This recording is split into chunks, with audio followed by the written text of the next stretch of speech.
Farodhi TV, wega umagana mushie. Zima niko nilimnunulia babangu smartphone, alafu akaanza kuniambia hanioni. So hakujua lazima itumie data ndio aweze kuona Farodhi Wadhayo TV. So tukasumbuana, nikamnunulia mara ya kwanza.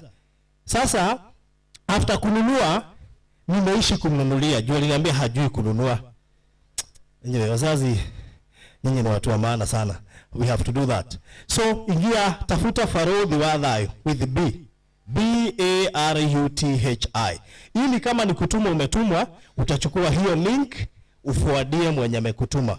Ukiingia Farodhi Wadhayo TV, uklik, utaona yenye tuko live. Kuna mtu yote ameiona?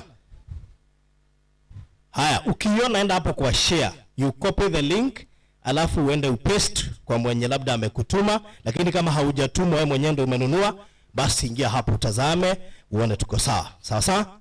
So thank you so much. Utafuta Farodhi Wadhayo. Farodhi sio PH, sio F, ni B. B-A-R-U-T-H-I, then Wadhayo. Alafu tuma hiyo link. So kwa wakati huu, najua ratiba yangu ni ndefu kidogo, lakini nitaanza na kumwalika mchungaji Ngaruya aje hapa atuombeshe ama atuombee.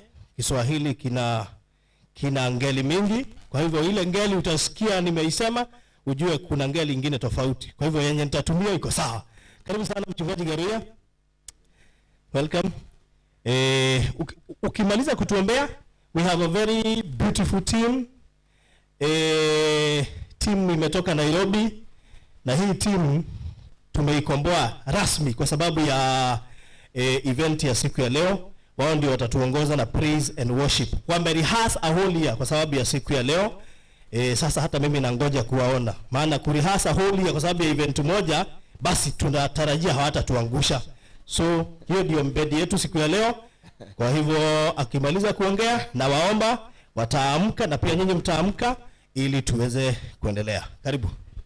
God is good and all the time. Salimia aliye karibu na wewe, mwambie karibu katika ibada ya siku ya leo. Mkaribishe katika ibada. Mwambie tu ya kwamba umekula watermelon na imeteremsha hiyo kajua ya huko. So we thank you. God bless you so much everyone. Wacha tuombe. Everlasting Father, we give you glory, we give you praise, we give you adoration because of your doing. Tunakaribisha uwepo wako siku ya leo, ikiwa ni siku ambayo tumeikojea kwa hamu na gamu, Mungu wa Israeli, kwa ajili ya all investors of Maryland. Everlasting Father, wamekuwa wakisikia mambo na Marindi, wamekuwa wakisikia na Mchangamari, Jerusalem, Bethlehem City, but Mungu wa Israeli, leo umetenda mambo makubwa. Umetenda ishara zako Bwana. Tangia tulipoingia hapa siku ya jana, tumekuwa tumekuomba neema ya safari, umetuongoza, umetulinda, umetuhifadhi. Tumeenda pale na tumerudi na tunafurahia ukuu wako Bwana. Pokea sifa kwa neema yako. Kuna ibada iko mbele yetu, tunaiweka wakfu mikononi mwako. Waibaji wetu, watumishi wa Bwana ambao tuko na wao, investors wote, mfalme wa Israeli, na kila mmoja ako hapa Bwana, tunaomba uwepo wako na nguvu zako zikaweza kuwa pamoja nasi. Bila kusahau our viewers all over the my Father, walio hapa Kenya and diaspora, tunatangaza fadhili za Bwana na ukuu wa Mungu ukaweza kuwa pamoja nanyi. Tunatangaza tunaposhiriki katika ibada hii that your life will never be the same again. I decree from today the power of transformation, neema ambayo inaleta mabadiliko na ushindi katika maisha ya watu wengi. Hatutaichukua tu ni Investors Day, but tunaichukua kama siku ambayo Maryland na Farodhi TV ya kwamba tumetenga hii kawa ibada takatifu mbele za Bwana, na ibada hii ndio tunasema Mungu ulifanyika mwanzo na sasa imekuwa mwisho, na Biblia inasema heri mwisho wa jambo kuliko mwanzo wake. That why we are here. Hata kama ni Investors Day, tuweze kukuabudu na kukuinua katika jina la Mungu Baba, katika jina la Mungu Mwana na Roho Mtakatifu. Baba, tumeweza kuomba na hata kuamini Amen. Situpigie Yesu makofi mazuri. Wakati huu nataka kualika Maliland Praise Team waje watuburudishe na nyimbo kadhaa kisha tuweze kuendelea. Maliland Praise Team, karibuni.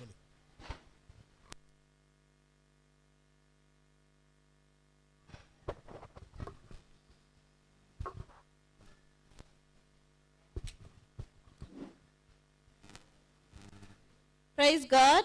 Amen. God is good. All the time. And all the time. God is good and that is nature. Habari zenu tena. Walio mbele yenu. Kwanza nifanye kuwatambulisha kidogo. Walio mbele yenu.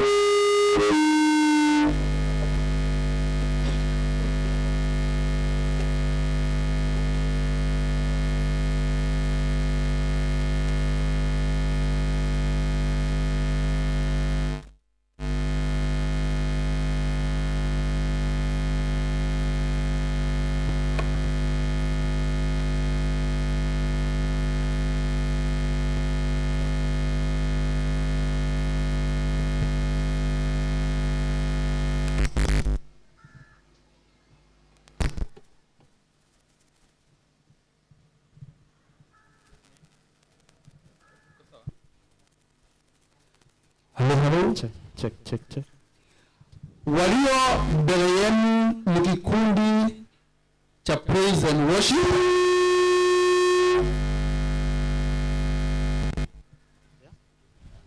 Ni kikundi cha Praise and Worship.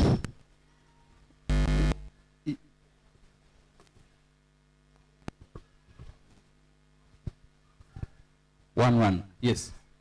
Walio mbele yenu ni kikundi cha Praise and Worship ya Maliland Realtors Limited. Wamejitayarisha vizuri sana. Kila mtu anajua sauti yake. Kuna wenye wako na bass, alto, inaitwa alto ama alto, soprano, hiyo ingine ni gani? Yes, kila mtu anajua sauti yake. Mimi nikiwa kiongozi wa hiyo kikundi, mimi ndio nitawafanyia ile mnafanyaga hivi 1 2 na waendelee.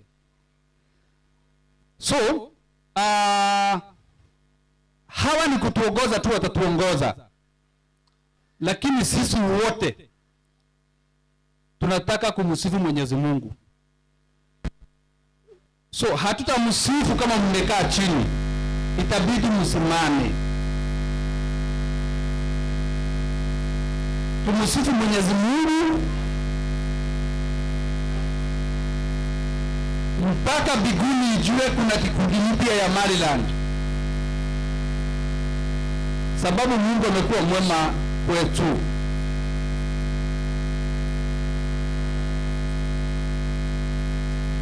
Baada ya kuimba na kusifu, tutaingia katika maombi. Tutaongozwa na mwenzetu hapa, alafu tukimaliza maombi yeye ndiye ataalika mchungaji wa neno Pastor Garuya atupatie neno, alafu ndio program turudishe kwa MC ndio tuweze kuendelea. Karibuni sana, tusifu Mwenyezi Mungu pamoja.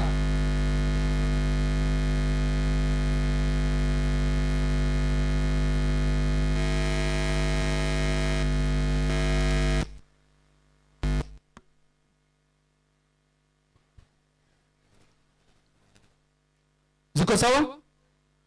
Okay. Technician wetu tuangalie mitambo vizuri, ikuwe sawa kabisa.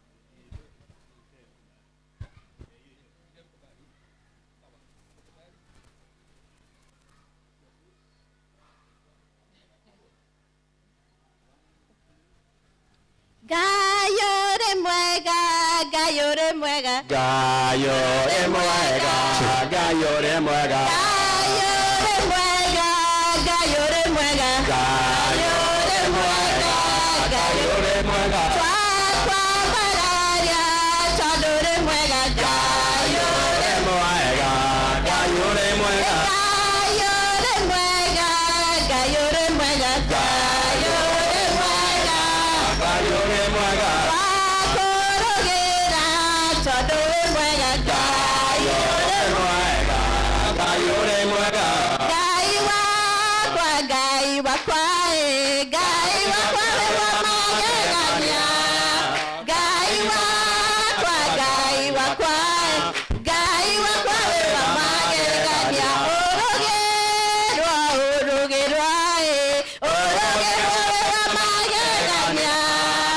Orogerwa, orogerwa, orogerwa. Viva Magegania. Wabarayo, wabarayo, wabarayo, wamagegania. Wabarayo, wabarayo, wabarayo, wamagegania. Wenyiherio, wenyiherio, Yo viva Magegania. wenyiherio, wenyiherio, wenyiherio, wamagegania. Gai wakwa, gai wakwa, gai wakwa, wamagegania. Gai wakwa, gai wakwa, Gaiwa kwa viva Magegania. nĩguoyo ũhoro wa wendo. Wendo ũyũ nyenetwo nĩ Jesũ, ũtarĩ mũrungu ũrĩa nĩ mũndũ. Nĩ wendo wa mage, ngoro yakwa nĩrakena, ngoro yakwa ĩgatuma tuma, ngoro yakwa ĩkaigua Wege kaigua wega nĩ tondũ wa mũhono. korwo nĩwe ũngĩkatia mũndũ akuĩte nĩ tondũ waku, wendo wake akuire na kĩriũka. Nĩ wendo wa mage, ngoro yakwa nĩrakena, ngoro yakwa Wega tuma tuma. ngoro yakwa ĩkaigua wega, ĩkaigua wega nĩ tondũ wa Mũhono. ti-itherũ twĩ mũrata ũtahana tarĩ angĩ. Jesũ nĩrĩo rĩĩtwa rĩake, nowe mũndũ woeri. Geithia mũndũ, geithia mũndũ. Ũmwe nĩ ũmwendete, maĩ moko na igũrũ ũgacenje. Geithia ũcio ũngĩ, geithia ũcio ũngĩ. Ũmwe nĩ ũmwendete, Maĩ moko na igũrũ mũgacenje. ũtũũraga nĩkĩ Eni komwage ndaka-inĩ ma.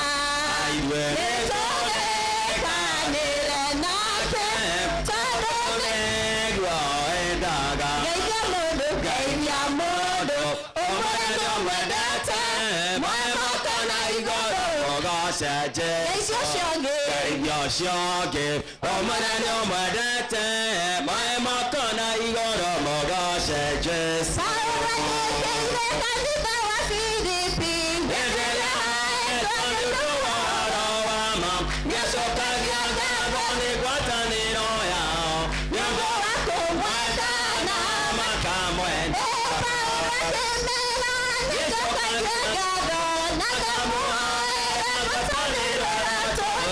Na wendo wĩingĩ wa kũgwatanĩra, na nĩ ũhoro wa ma kũhunjia ũhoro wa ma na kũrũĩrĩra.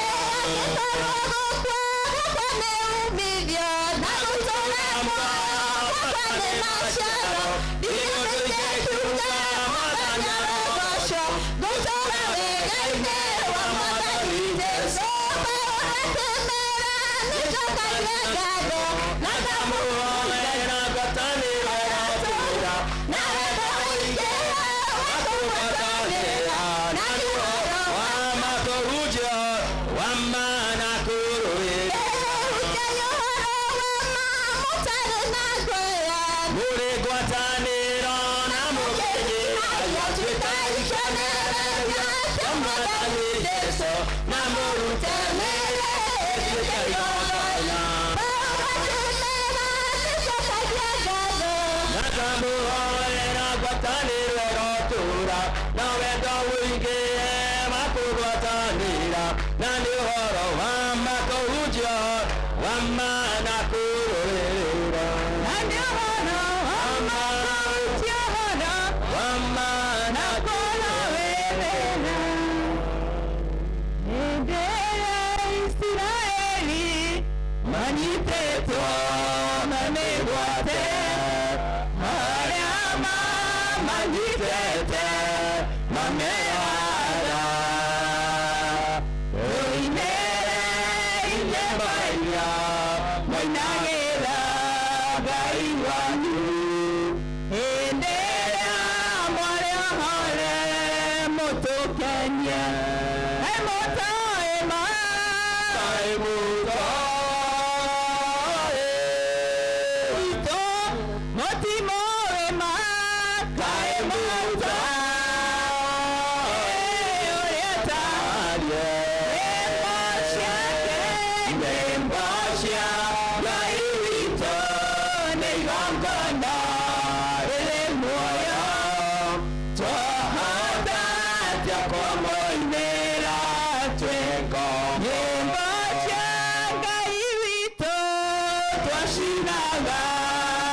shito Ariana ngoro shito ngoro ine Asante asante Yesu Asante asante Yesu Asante asante Yesu moyoni mwetu Asante asante Yesu Asante asante Yesu Asante asante Yesu moyoni Newega Jesu Newega Jesu Newega Jesu ngaraine shito Newega Jesu Newega Jesu Newega Jesu Newega Jesu ngaraine Newega Jesu Newega Jesu Newega Jesu ngaraine shito Newega Jesu Newega Jesu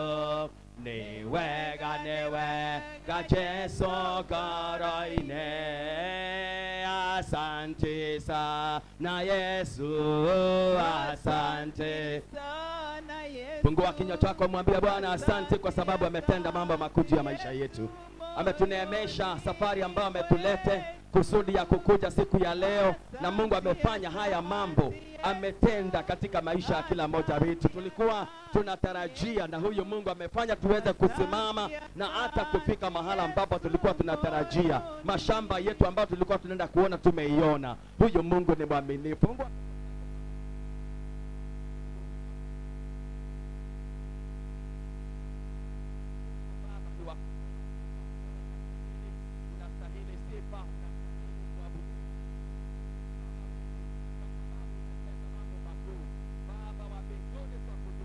Baba wa mbinguni twakuinua, mfalme wa ajabu pokea sifa. Baba, tumekuwa tukikuomba, tunakuwa tunatarajia, na wewe umefanya Baba wa mbinguni. Haya maombi yetu siku ya leo tukawa na ushuhuda katika jina la Yesu Kristo. Pokea sifa Baba wetu, kwa sababu wewe ni Mungu. Pokea sifa mfalme, kwa sababu umetenda haya katika jina la Yesu Kristo. Mfalme wa ajabu, twasema ni asante. Twasema ni asante Baba. Wewe ni mwema, wewe ni Baba, wewe mfalme, unastahili katika jina.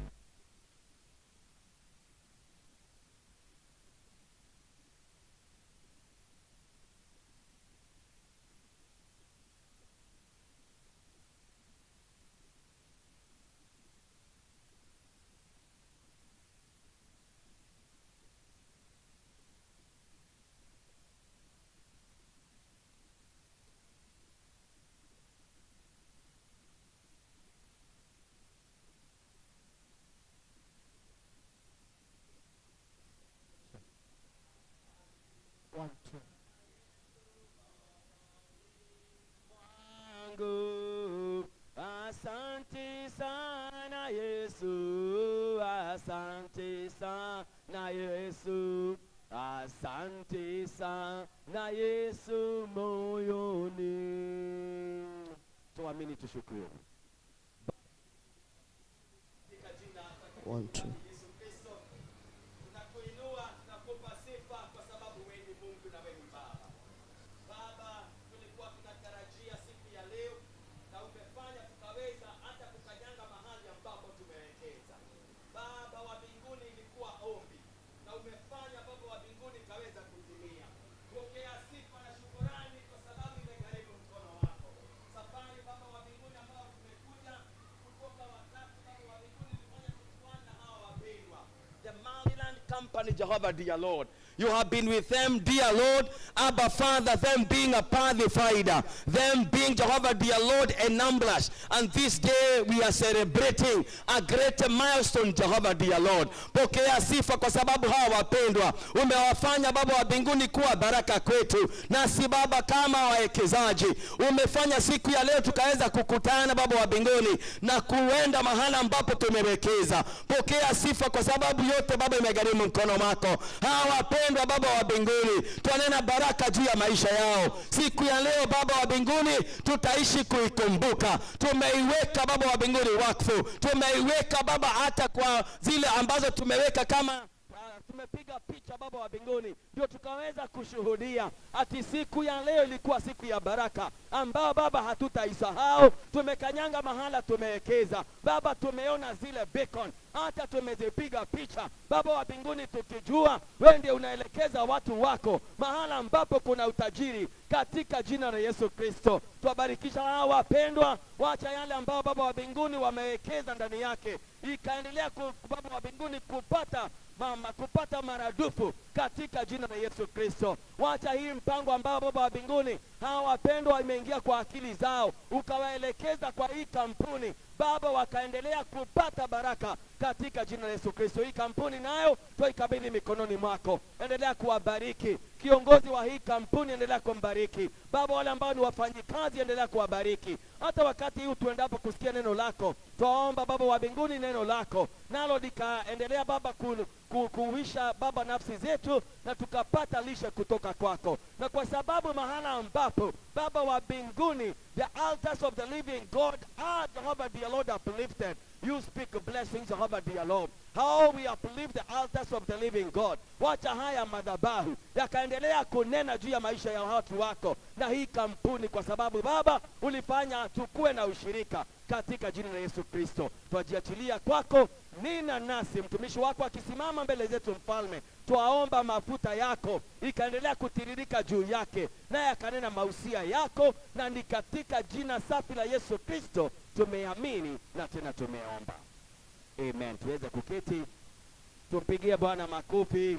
Asante sana Bwana Maliland, team ya praise team. Mungu awabariki sana kwa kutubariki. Wakati huu nataka kumkaribisha mtumishi wake Mungu, mchungaji Ngaruya, ndio akuje alete neno la Bwana. Tumpigie makofi anapokuja kutuletea ujumbe, tusikie vile Mungu ananena nasi kupitia neno lake. Karibu sana Bishop. Amen. Bwana asifiwe sana. Hii haiwezi kachukua sauti hapa. Nitengenezee hii ingine. Hii najua frequency yake inakuwaga very high. That's why ina vibrate. Bwana asifiwe sana. Mwambie huyu mwingine aache kuboeka tu. Mwambie hii life si kuboeka. Mwambie tu hata kama hataki kukuongeleshea. Mwambie tu. Kama uko karibu na ni morasi, mwambie tu afungue kinywa chake hata kama imewekwa sifa. Bwana apokee sifa sana. Salimia aliye upande wako wa kulia na upande wa kushoto. Make sure you greet someone. Say hi to everyone. Mwambie you look good.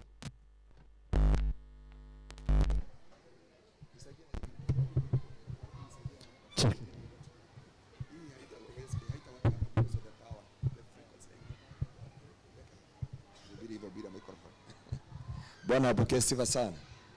God is good. Salimia aliye karibu, aliye mbele nyuma yako tu. Jipindue tu, angalia aliye nyuma yako tu. Check. Aliye nyuma yako tu. Say hi to ambaye yako nyuma yako.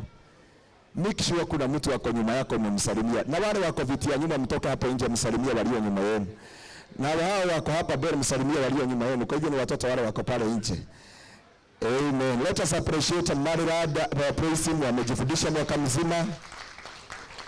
Tumeambia wamejifundisha mwaka mzima. We really appreciate him. Thank you, Evangelist. God bless you so much.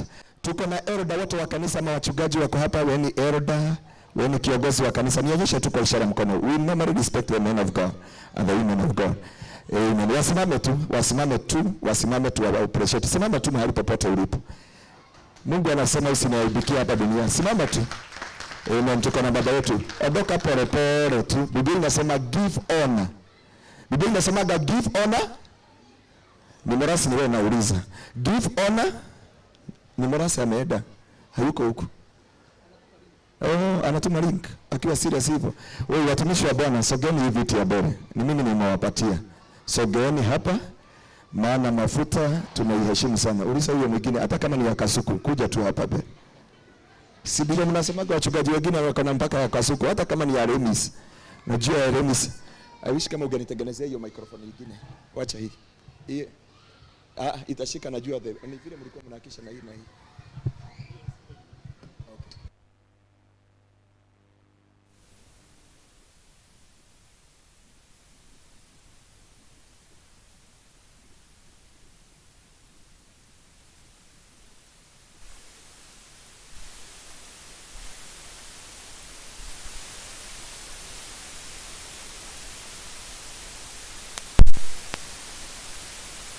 Ufai kuitumia mahali kuna radius ya 40/80.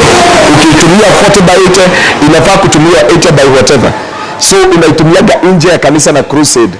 Kwa hivyo ni microphone ya haiwezi ka condense the power ambayo iko hapa, mahali hapa ni kidogo. That's why sitaki kuitumia because itabidi ininyoge pale na sitaki ininyoge. Si mwanisikia mpaka kule nyuma.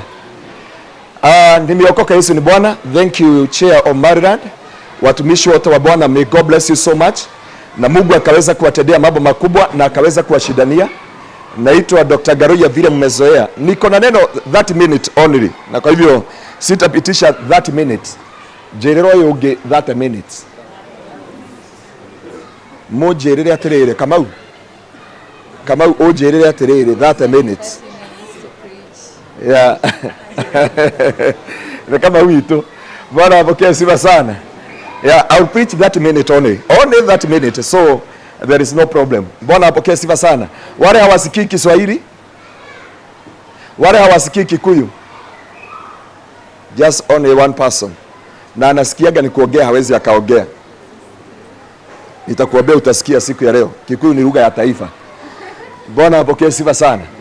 Nataka kuwaongeleshea jambo kidogo sana ya kwamba kitu ambacho kinaitwa kirathimo gitari na maithori, baraka ambayo muinterpretia pale, you interpreter. So baraka ambayo haina majonzi. So waweza kuwa na baraka na ikuwe na majonzi katika ndani ya maisha yako. Na siku ya leo ninapokuongeleshea, ninaponena na wewe siku ya leo ya kwamba ningetaka utoke mahali hapa na baraka ambayo haina majonzi na haina uchungu. Biblia inasema ya kwamba baraka ya Mungu haina majuto na haina nini? Haina majonzi. Na so ya kwamba number one, you must value. Usiwe na baraka iko na majonzi. Kuna mzee wa kwetu, mzee mwingine wa ule amevaa t-shirt ya red. Mzee wa hapo kwao alinunua lori. Wewe simama ufanye watu hivi. Nikisema Bwana apokee sifa sana. Mzee wa kwao anaitagwa Baba Kamau. Alinunua lori, lakini ile lori haikuwa baraka. Watu walikuwa naamushwa kijiji mzima waisukume asubuhi. Na kwa hivyo watu walikuwa wanaenda kazi mapema, wasisukume nini? Wasisukume lori. Hiyo ni baraka ama ni mateso? So ako na lori lakini lori ni kwa sababu mama yao mdogo alifurutaga na kaba akaanguka kwa matope, kutoka hapo avia waonginya mudhi. Hiyo ni baraka ama ni machozi? So waweza kuwa na baraka lakini machozi. Waweza kuwa na watoto lakini watoto wale ni majuto. Waweza kuwa na pesa lakini zile pesa ni machozi. Na leo tukiwa hapa Maridi, I'm here to declare and to decree ya kwamba baraka za Bwana siku ya leo utatoka na ushindi wa Bwana. Mungu abadilisha wasiana shaku. Reke kumo mothi masiana shaku itweke kirathimo. Reke kumo mothi muthuri wako atweke kirathimo. No ukona muthuri no hana thimbo ya mundu.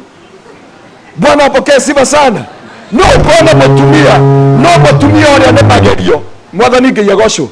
No ukona ciana na ciana ikororuo. Na so it is my prayer today ya kwamba may God make every partner to become your blessing. Mwathani Ngai agocwo. Angĩkorwo mũrata waku ndatwĩkaga kĩrathimo, mocio ti mũratha. Mwathani Ngai agocwo. Angĩkorwo wĩna he mũtumia wa gwitũ, na mũtumia ũcio nĩ mũmũĩ mũno, arĩ na ngari cietagwo Fashion Safari. Fashion Safari augaga makombaga na gathirĩ na Ngai. Umeshasikia mtu amefika mahali anasema ya kwamba wanakopana ya kwamba deni na Mungu.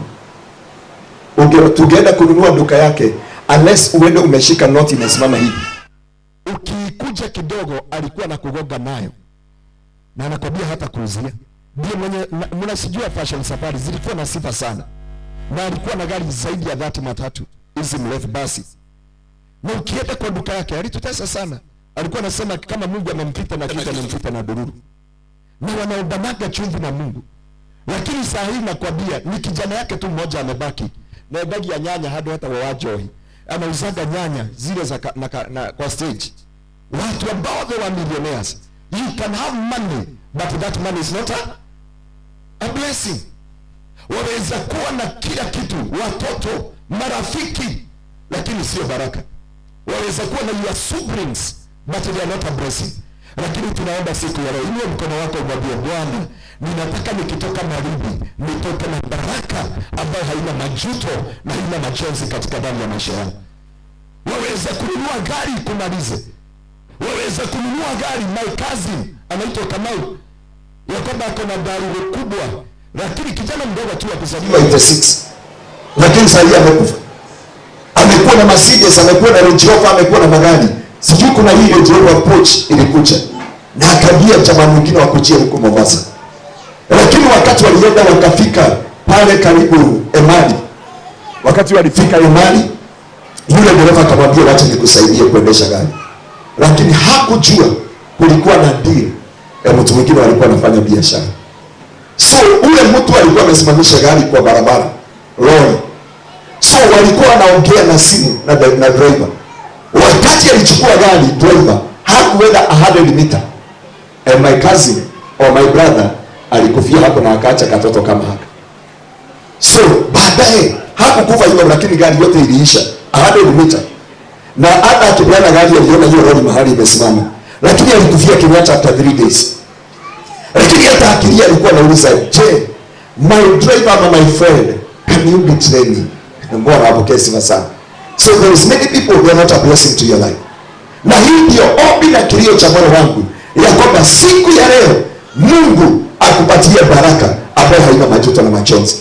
You can have a children. Na kama kuna kitu, mimi nimeadopt watoto wengi. Watoto wale nimeadopt kwa jina langu ya 16. Na ni watoto wadogo. Wale ninasomesha, wale najua watakaa namna gani. And I normally pray for them. Na mwambiaga Mungu, kwa maana sijui wazazi wao. Sijui nani aliwazaa. Na tukine nilichukua tukiwa na siku. Wasaka moja. Nilikachukua kakiwa na siku moja. Kalikuwa kametupa pale Gilgil. Na sahii kanatembea. Na sio mwambiaga Baba na kuomba hao watoto wafanyike baraka kwao. Because waweza hata kuwaokota, lakini mwishowe walii. Ni watu wengi wananunua mashamba, lakini sio baraka. Ni watu wengi wananunua magari, lakini sio baraka. Ni watu wengi wanachubiana, watu wale tu wao wanachubiana, ni baraka. Nishana shigana shiora yetu. Bwana apokea sifa sana. Nishana shigana shiora yetu. Niende igana, mushia yenyo keyo na ida ndoko yangu yetu yake. Ai kile no kiko kiti kirabi. Jore mwisho ndio mtu leo kule kirabi moka na watu ungania na madioko. Anakwambia tu. Mwambie mshianasi ya kule. Ni wao wanaongezeka ibada maji wanafungia mtao. Kuna pombe nyingine nilijua jana inaitwa acha niulize itamaje? Kagui. Kakoma. Gaduri. Kuna pombe nyingine inaitwa Gaduri Ngoma. Ni Gaduri Ngoma. Kuna pombe inaitwa Gaduri Ngoma. Hii Gaduri Ngoma. Uliza wengine umesikia hiyo mambo ya hiyo pombe inaitwa Gaduri Ngoma. Gaduri Ngoma ukikunywa haikufikishi nyumbani. Lazima ikuende kwa mtaro. Sasa unasikia mlevi akiwa kwa mtaro wakiulizwa neke ni Gaduri Ngoma. Sasa nyinyi mnaweza kutafuta Gaduri Ngoma. Na kumbe kako kwa tumbo. Mbona hapo sifa sana. Na unajua ni vigumu sana kutoa Gaduri Ngoma kwa tumbo. Maana kako mpaka kwa damu. So nataka kufundisha 3 things ambazo zaweza kukuletea baraka ambayo haina majuto. Baraka ambayo haina machozi. Baraka ambayo hautalia katika ndani ya maisha yako. Number 1, baraka yoyote inakuja ndani ya moyo wako ukiwa na moyo wa shukrani. Moyo wa shukrani. Psalms 50 verse 14 there. Biblia inasema ya kwamba Toeni mshukuruni Bwana. Toeni, yani mtolee Mungu dhabihu ya shukrani na mtimize na mbele za Bwana. Nami mkiniita wakati wa shida nitawaitika. Ili Abrahamu awe na mtoto wa ahadi, lazima ageleza katika ndani ya maisha yake kumshukuru Bwana. Watu wengi hawana moyo wa shukrani. Watu wengi, nimeshukuru sana, nimeombea ploti ya dada yetu. Nilihubiri hapa na akashika hiyo neno. God bless you so much. Na kuna kitu kimoja mtu anafanyanga katika ndani ya maisha yake. Na Biblia inasema wale wako na moyo wa shukrani wananiheshimu mimi Bwana. Na pia wanajitengenezea njia ya wokovu. Sasa niulizeni leo, wakati ulipata mtoto, ulimshukuru Bwana ale Mungu kama ulimtia shosho yake? Na bwana shosho wangu wa kila siku. Nani wanabaki? Nani nao nao watoto wa Seraki bwana asifiwe sana. Wewe na Seraki kama ni wa Bufest. Hivyo vyakula na matanuko. Na shosho yetu hapo na meno, kwa hiyo alikuwa anakula hivi. Akimboja hiyo viazi, alafu anaitoa na kwa homa. Anaomba mtoto, that's why we have to survive. Bwana apokee sifa sana. Wakati ulipata mtoto, ulimshukuru Bwana. Wakati ulipata huyo mtoto, ukafanya hesabu. Huyo mtoto alitoka wapi? Nimesurvive 9 years, 9 months. Baadaye nimeingia katika labor ward. Nimetoka na huyo mtoto. Nani wa kwanza aliweza kudedicate mtoto wako? Nani wa kwanza aliweza kuona mtoto wako? Watu wale wanaona mtoto wako wa kwanza wako na maana kubwa katika destiny ya huyo mtoto. Wale wa kwanza kusherekea na wewe katika baraka. Gari haitaki watu wote kudedicate. Noaigua. Gari sio watu wote wanadedicate. Na shamba sio watu wote wanadedicate. Na shamba sio watu wote wanafaa kwenda kukuonea shamba. Uwitungana na rogi wa Kagogo. Bwana apokee sifa sana. Unafikiria watu wengine ni marafiki. Unafikiria watu wengine ni baraka. Lakini wanakugeuka, wanakuwa majuto, wanakuwa majonzi, wanakuwa uchungu katika ndani ya maisha ya mtu. Bwana apokee sifa sana. Uliacha mchungaji mtu akiwa ameokoka, lakini huku jua kibackslide, aliona Mungu amekaa, na kile chaweza kumsaidia nikamute. Si unajua kwetu ukabani, na mimi na wewe Kamotei kanafanyanga kazi kuliko Mungu na kanaharakisha mambo. Bwana apokee sifa sana. Mshirika mmoja wa kwetu kanisani, na sijui kama niko na washirika hapa. Wako wapi washirika wa kwetu kanisani? Niko na Gitaman, wanajua na kuna wengine sio. Msichana mmoja alikuwa anafanya harusi. Harusi yake ilikuwa ya mwezi wa 4. Akaenda kwao nyumbani na akabeba rafiki yake. Nakwambia a little story. Harusi waligojea kanisani na haikufanyika. And I assure you ya kwamba sio watu wote baraka. Sio watu wote baraka. Sio watu wote baraka. Wakati walifika kule, alisema ni mimi napeana vitu. Na sio yeye mzee ametafutwa. Ni yeye msichana alitafuta marafiki zake. Wakati walipeana dawari, yeye ndiye alisema ni mimi. Ni mimi, na kwanza akadanganya. Na from there, harusi iliisha, na ikaisha, saa hii ni mimi napigiwa simu, niambie msichana warudisha dawari. Na sio ya kwamba number 1, mshukuru Bwana kwa chakula chote.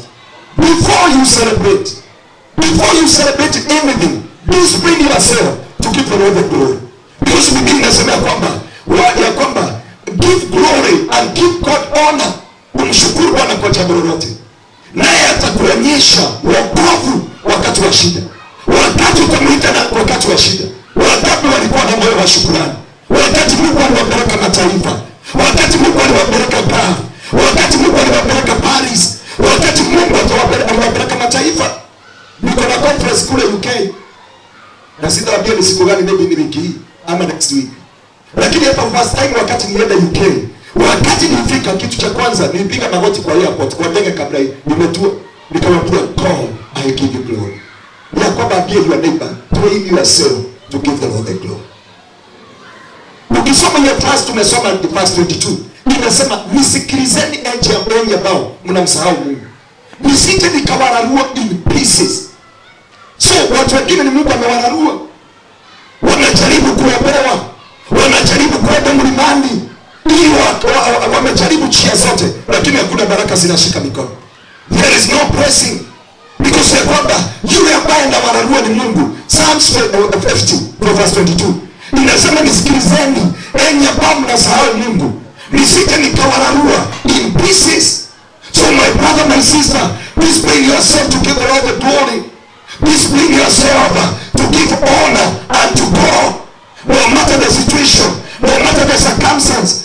Hata kama umezaa katoto, wewe si vile tulikuwa na tumbo nzuri. Tukizaa watoto wamekamilika. Wengine wako na watoto viwete, wengine wako na watoto vipofu, wengine wako na watoto ambao ya kwamba hawaoni, lakini Mungu alikupatia ya kwamba watoto. Mwambie Bwana ni asante. Usiponiongezea watoto, mimi kama mzazi siwezi. Usiponiridhia watoto, mimi kama mzazi sina uwezo. Uliza yule mwingine, watoto wako wako wapi sasa hivi? Wewe ulilala Malindi, umejienjoy, umepigwa na breeze, umepigwa na jua, uko wapi? Unajua mahali yako? Kwanza watoto wako na watoto wasichana, na kusia hata wazee ambao uko hapa. Kama uko na mtoto wa msichana, umfanye your best friend. Dunia inakimbia. Dunia inakimbia. Na watu ambao wamechua Kitegera, enda Nairobi, enda pale Kileleshwa. Ukichua dunia imeharibika. Kileleshwa na Kilimani. Ukuta hao wanaume sio nyinyi, nasema wale walikuwa daga ya Malaysia. Wanaenda job hapo. Kuna daily. You know that? Unakuta hao vijana walikataa kufanya kazi na ndipo hawataki kuoa. Maana pale Kilimani na Kileleshwa kuna job. Wanauza hiyo maziwa ile ya Nyayo. Bwana apewe sifa sana. Naona wale Mungu kuleta imani na haule Mungu ina matamumeta matuine. Bwana apokee sifa sana. Ukiangalia vijana hapo, mimi naenda hapo nasikia kulia. Hata wengine niliwauliza akaniambia, wewe unajua ni nani mheshimiwa? Nikamwambia mimi si mheshimiwa, mimi ni pastor. Wakaniuliza kwamba wewe unaweza hii tunauzaka 20,000 hapo. So vijana wamekaa hapo mamia na mamia na mamia. They are there. Mtoto wa msichana, kuna hizi pete wanabadilishwa nazo. Hii necklace, unajua hiyo inakaa crescent. Na zamani ilikuwa inauzwa pale Revoli Avenue Tomboya hapo. Lakini kutoka tulalamike wachungaji na pia ikawekwa kwa media, huyo kijana amehama, ninasikia kwa Western. And when unavalisha huyo msichana hiyo kitu, ama mtoto wa shule, maidi yake inaenda. Na that's why wazazi wengi wako hapo wakisema, msichana wangu akiwa form 2 alikuwa anaongoza shuleni, lakini kutoka afike form 2 hasikii masomo, unamchapa haelewi. Ya kwamba kutoka siku ya leo, inua mkono mwambie, Bwana nifanyie watoto wangu wakuwe baraka. Sitalia kwa ajili ya watoto wangu. Sitaaibika kwa ajili ya watoto wangu. Sitakuwa majuto na kicheko kwa ajili ya watoto wangu. May God make your children to become a blessing in the mighty name of Jesus. Mungu afanye watoto wako wakuwe baraka. Watoto wa Eli na watoto wa Harun walikuwa watumishi wa Bwana. Mpaka watoto wa Samueli wote walimalizia vibaya. These men walikuwa na destiny kubwa. Na so number 1, bring yourself to give the Lord the glory. Mshukuru Bwana. Hata wewe ulikuja kuona plot ya wenyewe. Mwambie Bwana, ulinisababisha niingie SGR. Umenisaidia nifike Malindi. Hata kama hakuna kitu nimepata yangu, nimekuja kuonea wengi. Ya kwamba hii itakuwa mrago wa kuja ni dedicate yangu katika jina la Yesu. Ukiwa na moyo wa shukrani, ndio kitu hiki inasaidia. Number 2, ya kwamba maisha yako, Biblia inasema fear men but resist the devil. Resist the devil. Ujue kukaa na watu. Number 2, ili baraka linatoka na watu. Wacha nikuulize, salimia neiba yako, nikumuulize ya kwamba Bwana asifiwe sana. Hata kama anasemaje amen, mwambie tu Bwana asifiwe sana. Mwambie, umeshakutana na shetani duniani? Akwambie yes or no. Umeshakutana na shetani? Have you ever met the devil anywhere? Nijibu Maryland, umeshakutana na shetani? Umeshakutana na shetani? No. Hapo umeelewana na shetani? Wacha nikiza roho ya katikati. Ndagito. Yesu ni murithi. Mage gioka. Mwana ndio yagose. Ndio watu ganako mama tukumasho mode. Akajori ya ruino. Hilo. Weito. Ndio watu ganako mama. So hii dunia hautawahi kutana na nani? Na shetani. na dunia hii hautawahi kutana na Mungu, because both of them are spirit. No ndio tokanaga na andu mahana ngo na roho cio ngikana hana ngoma tondu andu nio mekaga atia maroganaga, andu nio maiguanagira wiru, andu nio menjanagira marima, watu ndio wanasaliti wale wengine. The same to the kingdom of God ya kwamba watu ndio wanafanyika baraka. Kama sio Maryland leo tungekuwa Malindi. Wanapokea sifa sana. Wengine kama sio familia zetu na marafiki. Kama yule ametumwa na Gladys Maina. Bwana ako wapi yule rafiki yako? Wako pale. Bwana apokea sifa sana. Malindi ungekuja kufanya nini? Ungeweza kukaa hivi ukuje wakati kama huu? Economy ya Kenya inatuambia come baby come. Bwana apokea sifa sana. So Maryland imefanyika baraka kwa watu ambao imeuzia. Nao wale wamefanyika Maryland kwa baraka. Ukikuta Mr. Maina na Maryland wamesema wameona Mungu. Na wale wamenunua shamba kama dada yetu Siwa. Hallelujah. Huyu dada ni wa baraka sana, hao wako hapa tulikuwa na wao. Wanda ni mimi nimeonyesha shamba hata siku hizi mimi najua kusoma mama. Bwana apokea sifa sana. Lakini si tumeongea hapo mkasema ni Mungu. Bwana apokea sifa sana.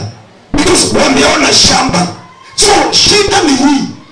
Kuna watu ambao watu wa Biblia inasema in the book of Isaiah chapter 54 verse 17 inasema no weapon forged uliwaza makiroke unakiona ngorelio ate wetire moto wa bara wale binyo igoro lyaku okagashira wera ime nawe uroshoge nawe tibo uchewanyu na tibishofu wanyu na tifaba wanyu kana duka wanyu urore nakorora uru mwene nego kuudharu ye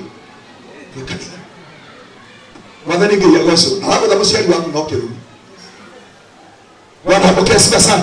Bibiwa hotiri mtu wa paro hari igoro lyaku ukagashira wira inorugo nawe nugatharia miario yothe iragugukirira umuthi ni twaraga miario yothe iragutukirira thiini wa ritwa ria Jesu. Miario yothe yaragerio thiri-ini mahoya mothe mahoyagirwo thiri-ini kuria guothe wikaragirwo thi ugacirwo aria ukugwira nitwatharia migambo iyo thiini wa ritwa ria Jesu. Kuria makurumagira Ngai uramacenjia miario ituika ya Balamu kuria arumaga ciana cia Isiraeli auga ni maguthiga Ngai akiuga ni magutherema. Ndaria ni mugutherema, ndaria ni mukugacira, ndaria ni muguikara wega mangigatuka na makwarĩrĩre ona maria arataku Ngai akamaconora. Ngai agakũrathima amaconore, Ngai agakwambararia maconore, Ngai agagwĩkĩra maũndũ manene agũconore amaconore, Ngai agakũhingũrĩra mĩrango mbere yao nĩgetha mone nĩ kũrĩ Ngai ũtũũraga muoyo. Wathani Ngai agocwo. Nĩithĩrio coka mwĩra kuma ũmũthĩ gũtirĩ mũtũ wa mbara warĩrĩirio igũrũ rĩaku ũkagacĩra wĩra-inĩ waguo thĩinĩ wa rĩtwa rĩa Jesu. Umeshika hiyo Kiingereza? No weapon forged against your life shall ever prosper. And whoever will plant evil against you, against your relationship, against your marriage, against your goal, against your career, against your vision, may God deal with them first. Kidogo getekerana. Bwana apokea sifa sana. Angĩkorwo hego cia kĩoneki wahota gũkorwo arata akuma hana brother cia Jacob marakwenda wĩthĩ no rĩrĩa ũkambarara matume ũthũ nao, rĩrĩa ũkarogama mambi gũgũcirĩra, rĩrĩa makona nĩ wareteithia makome nĩ ũguo tũ. No ngwĩre Mwathani nĩ njũĩ ndũkandiga na nĩngwenda kuona riri wa igũrũ ũthithe hoaria thũita angĩnyona ũngĩona ũndũ rĩngĩ tuge Mwathani nĩ njũĩ ndũkandiga na nĩngwenda kuona riri wa igũrũ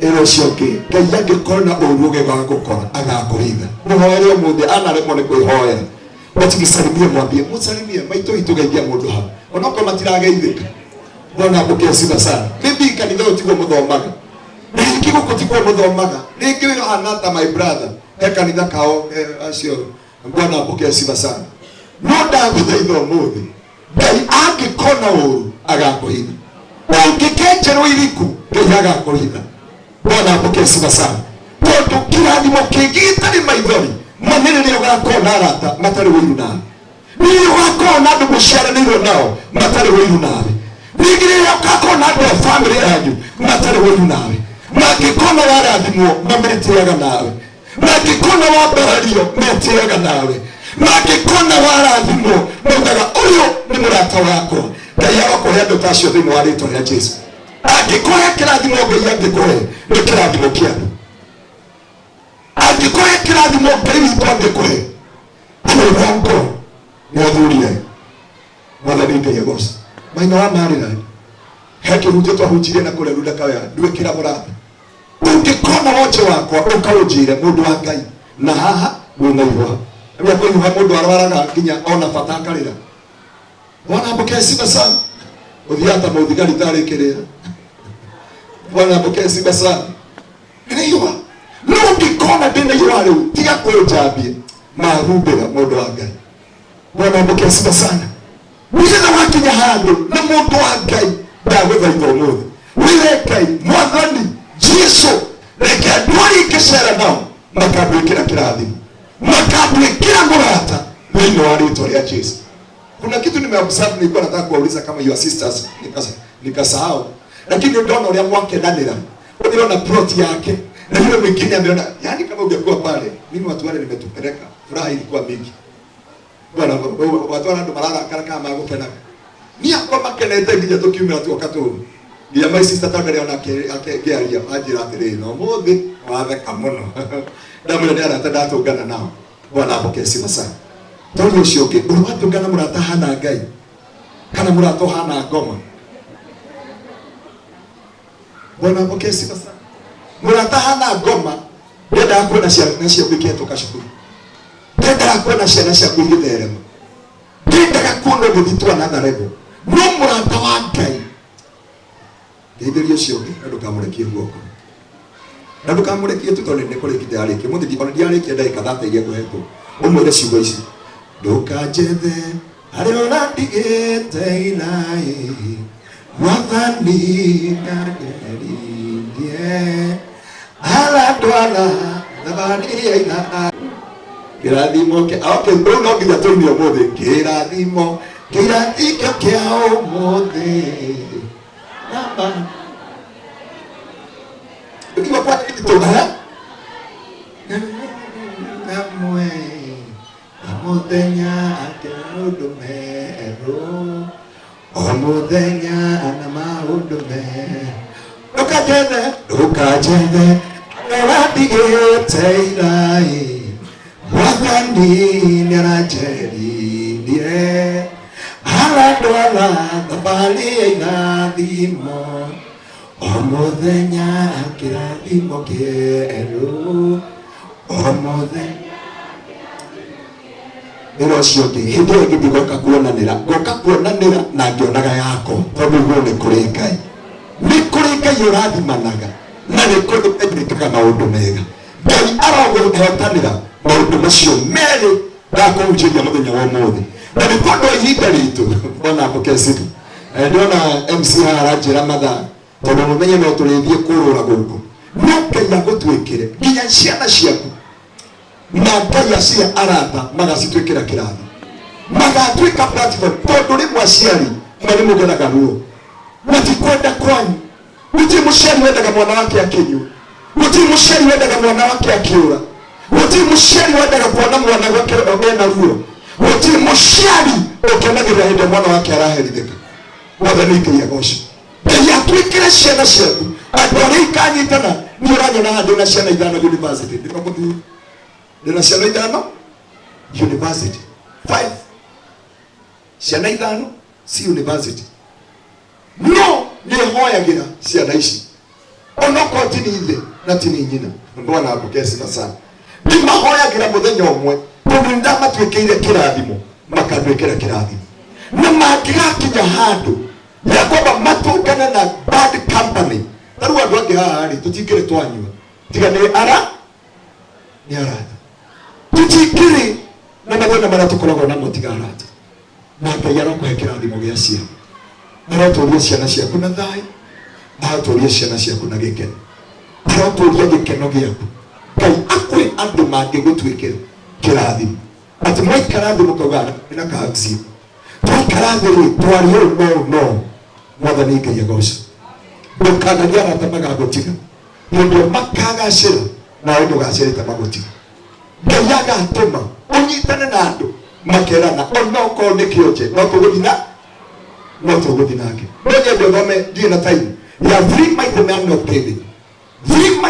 David in the book of 1 Samuel chapter 9 ndio mari Adram ndio mari Adram beneki adumari na ruo adumari na madina adumari na maivori adumari na madhire watu ambao hawakuwa mbele wala nyuma lakini Daudi alisema sitaacha watu hao Bwana apokee sifa sana lakini mwishowe waliandikwa 3 mighty men kwa hujaje mari hadi mungekona kote ndani mambo yakajita guo mukaumira nako bodo nawe heka wote utoi alimetigagira gukwi heka wote moyo inyuothe uyu nere kawote koyo nani atigagira kumwira na kero nere kawote kana mwari wa ithe witu na kero ndio ni ari atuithanagira wote wacio ungekao ndoka umenye enda ndanyendete muno Bwana siwe endo gaithi Bwana apokee sifa sana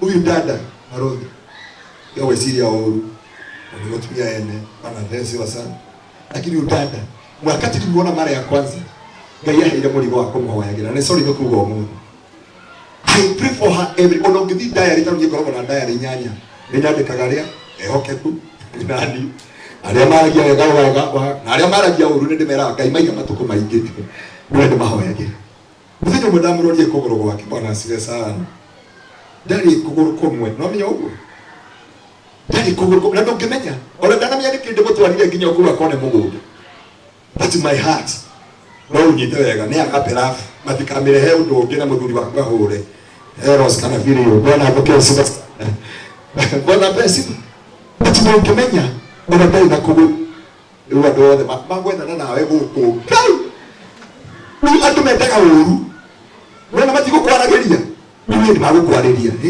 na ndiko kuguru marenda omona kuguru ria kuhana Bwana apokee sifa sana bati ungekona mundu ena wathe Ngai agaguteithia ukahumbira wathe wake ni haria mapecho utoi ni toi wathe wake ni haria mwana wa ithe witu utoi ni toi wathe wake ni haria Tabitha utoi ni toi wathe wake ni haria utoi ni haria utoi ni haria utoi mungekona mundu ena wathe umworote umenya ciara cigana cikorotete ciara ici ithatu niwe ciorotete na kuguo wena mawathe maigana matatu toi ukiona wathe wa mundu uria ungi ndamuthaitha ungekona wathe wa uria ungi ukamuhumbira thini wa ritwa ria Jesu ndukigeithia ucio ungi mwire Ngai arokuhe kirathimo gitari ruo ciana ciaku mugeithie tu murathire we niwe munabii wake umuthi ti muhunjia umuthi mwire ciana ciaku itikana tuike maithori wira waku ndukana tuike kieha family yaku ndikana tuike ruo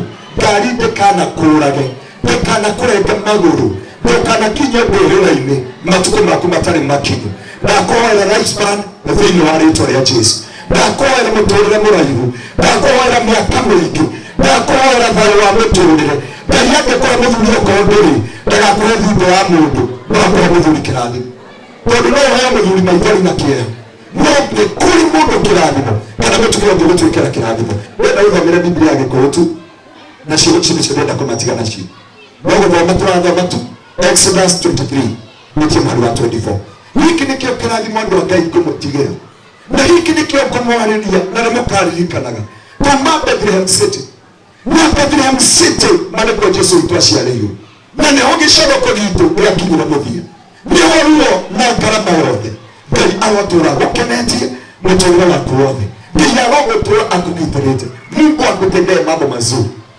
ero cio ngi madukanarira ni ciana na ngikondi uririte kiriro kiu gikinya muthia ni kuria ciari mariraga tondu airetu ni mahika ni makorire ni maingatirwo kana kigia kana kana kene makorire matienda kuhikania na Ngai arokiringira kiama ukaririkanaga kiugo kio muthi thiini wa ritwa ria Jesu ume na kirathimo kiu tuthomere tu Thama 23 mwaka 24 mutikanaina mbere Ngai ciao kana mucihoe kana murumirire mitugo yao no nginya mucianange nayo mihianano ya Ngai ciao cia mahiga mumiunange tucunje oyagai Jehova Ngai wanyu nake ni arirathimaga irio cianyu na bawangu ni arirathimaga irio cianyu na mai manyu Rona irio cirare kansa mutikananyitwo ni kansa thini wa ritwa ria Jesu. Kwenye Biblia inauga ati ningamwikira kirathimo kimwe, ningarathima irio cianyu, nitabariki chakula chenu, I'll bless your food. And number 2, I'll bless your water. Ningarathima mai manyu, na ndauga gutire kansa thini wa ritwa ria Jesu. Gutire kansa kwa Biblia, we shall decree a thing and that thing shall come to pass. I decree and I declare gutire kansa ikamonyita kana mirimu ĩrĩa ĩrehagwo nĩ irio kana ĩkarehwo nĩ maĩ, mĩrimũ ya cukari ndĩkanamunyite thĩinĩ wa rĩtwa rĩa Jesu. Number 2, nĩndĩmweheragĩria mĩrimũ gatagatĩ-inĩ kanyu. Nĩndĩmweheragĩria ĩro cingĩ ũrehererio mĩrimũ wendo nĩ nabii wake onokorwo ndagũtambũrĩte onokorwo nake thĩinĩ kanitha ndagũthiĩ gĩthomo mũndũ nawe karũbũ wewe nĩ mũtungatĩri kaũndũ kamwe atĩ mĩrimũ Ngai akamwehereria. Ngai akamwehereria mĩrimũ kũrĩ aciari. Ngai akamwehereria mĩrimũ kũrĩ ciana cianyu. Kũrĩ andũ arĩa mũciarĩirwo nao, ona ciana ciaku, ona thĩinĩ wa nyũmba yanyu na kanitha wanyu, Ngai akamwehereria mĩrimũ. Twĩna mĩaka mĩingĩ kanitha na tũtirĩ twathika mũcirika ona ũmwe. Na Ngai ũtũũra wĩ Ngai, tondũ nĩ wĩra twamũhoire tũkĩhingũra kanitha. Na kanitha witũ wĩna mĩaka mĩingĩ. No Ngai aramwĩkĩra ũguo na inyuĩ thĩinĩ wa rĩtwa rĩa Jesu. Maybe my testimony maisite na andũ a media makiroga na andũ gutu kanitha tondu ule mzee ni wakwetu kanisa tunamwitaga Gitaman ni baba arari kanitha-inĩ agicokia ngatho juzi baba royo arerwe na cancer ya mahuri Nairobi hospital mwe ndagĩtarĩ wĩtagwo Sylvester ya Muthũngũ areko scan ciothe nĩndaumire na cancer ya gĩthũri kiuga niĩ Ngai ndũragũtungatagĩra no thingu nothe ndirĩ ndakwĩhĩria mwathani na ingĩkorwo nĩngwĩhĩirie ũnjiguĩre Mwa mwathani witũ gũtirĩ cancer na gũtirĩ pressure. Nĩguo nĩ abarũthi mbica cia na ũrĩa Mr. Maina hĩndĩ baba akomete thibitarĩ ararĩ thibitarĩ. Na gĩkana baba nĩ gũkũ Nairobi. Tũrigwo he thibitarĩ yarĩ hiro ya cancer harĩa Western. Ĩretwo Jamaa ya India. Gĩtũkĩthiĩ kũrĩa ndaurie Ngai angĩkorwo nĩ ngũtungatagĩra na kiugo gĩkĩ nĩ gĩaku na nĩ njĩraga andũ ũguo baba witũ ndarĩ na cancer. Na tũkĩheo kiriniki ya gũcoka. Twashoka Muthũngũ ũcio nĩ araugaga araugire mzee hauna cancer hauna pressure nywele dawa miezi 6 hana pressure hana ugonjwa wowote kile ararĩirwo no dawa cia vitamin mbona mukesi alivyo mudhuri ngetha wone atuone bila daktari ũcio aratugire huyu mzee kama angekuwa amesoma vizuri ndiye tungekuwa tunamuita anaongelesha watu wa cancer wamwambie ya kwamba there is God. Because mambo ya kwanza alienda Ernest Nakuru akona shimo kwa moyo tunamlehe Kenyatta Nairobi hospital but ripoti ya pili my dad ndari hado ona hata sasa hivi tunaongea ako kwa shamba ya kilimo tumeongea na yeye na ndari ya kirathimo kiu ati miaka yanyu ndaitakana-reke ĩgatinio nĩ mĩrimũ amwe matuko maingĩ na amwe kirathimo gĩkĩ thĩinĩ wa rĩtwa rĩa Jesu kirathimo kiu kĩngĩ na gũtirĩ mũndũ kahuna kana atuĩke thata kwanyu ndari na gũtirĩ mũndũ kahuna kana atuĩke thata kũhuna kwanga nĩ kũrĩ andũ aingĩ mambagia cioneki na biashara na maratathi ma kwĩmbũka ma gũthiĩ nja wa bũrũri. We are here to decree and to declare no barrenness, no miscarriagement in your household in the name of Jesus. Tondũ gũtirĩ kĩoneki ona kĩmwe gĩkahunithio.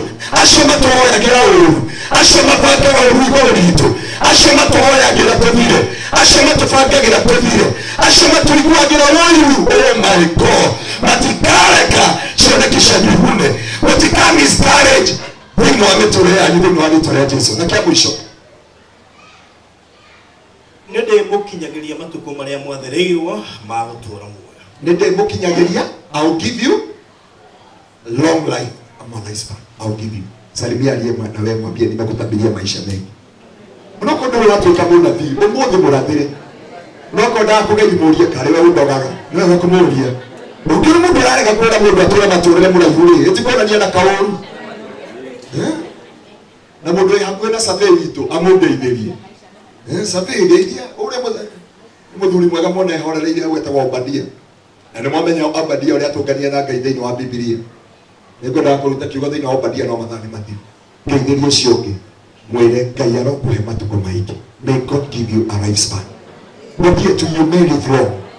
May God cause you to live long. Mwambie uishi maisha mengi. Ũtũre matukũ maingĩ thĩinĩ wa rĩĩtwa rĩa Jesũ. Na mũrathĩrwo na inyuĩ mũrotũra matukũ maingĩ. Gĩkĩ nĩ kĩngĩ ũngĩmũhe. No kũmwĩra mũrotũra matukũ maingĩ. Mũtikanatinio nĩ mĩrimũ, mũtikanatinio nĩ accident, mũtikanatinio nĩ ruo kana ndwari thĩinĩ wa rĩĩtwa rĩa Jesũ.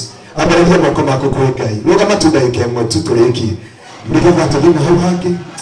Oh my God. Kama waweza kuinulia Mungu mikono tu, mwathani moko mako. Ila Ngai ndiye na ũngĩ. Sina mwingine naweza kuinulia mikono yangu. Sina mwingine wa kutazamia. Sina mwingine wa kulilia. Wewe ndio kingĩcũthĩrĩria tiga we Baba. Wewe Maria geragera. Wewe Maria chiragero. Wewe rũciũ rwakwa. Niĩ mũndũ na mwathani ndiũĩ. Nĩmwendanagĩra ngati hiũ. Arĩa wanateithia makariganĩrwo nĩwe. Arĩa wanarũgama nawe. Rĩrĩa kwagĩire thĩna magĩgũtirika. Rĩrĩa wagereire ruo-inĩ magĩkũmena. Wewe Ngai, wewe ndambarĩri moko nako. Wewe Ngai wakwa, wewe ndiye unainulia mikono. Daudi alisema nitakuinulia mikono yangu kama dhabihu ya jioni. Wewe Ngai ninakutiria. Wewe Ngai ninakugosha. Wewe Ngai wangu tena wako. Waachane ni ndani mwishinya. Ate mwathani, nukarathime irio ciakwa. Nukarathime mahe makwa. Matikanehere mĩrimũ. Ndigakwo nĩ thumu. Ndikarehwo nĩ irio ici mĩrimũ. Wewe Ngai wa kerĩ. Nithe mwathani, nukagitĩra muoyo wakwa. Wetho ciakwa Jehova. Nitĩra mũtũrĩre wakwa. Nitĩra ngoro yakwa mwathani. Nitĩra mũtũrĩre wakwa Jehova. Oh my God. Nĩrangeria kwa mũtũrĩre mũraihu. Nĩrangeria ndikahunithia kĩoneki gĩakwa. Ona mbara cingĩneneha. Ona ruo rũngĩneneha atĩa. Oi mwathani ndũkanareke kĩoneki gĩakwa gĩkĩkahũka. No mũingĩ manakona cionekire nĩ ciakuire. Na cioragirwo nĩ arata ao. Cioragirwo nĩ andũ arĩa matwaranaga nao. Cioragirwo nĩ andũ arĩa mehokete mũno. Ngĩkona ũguo. Oh my God.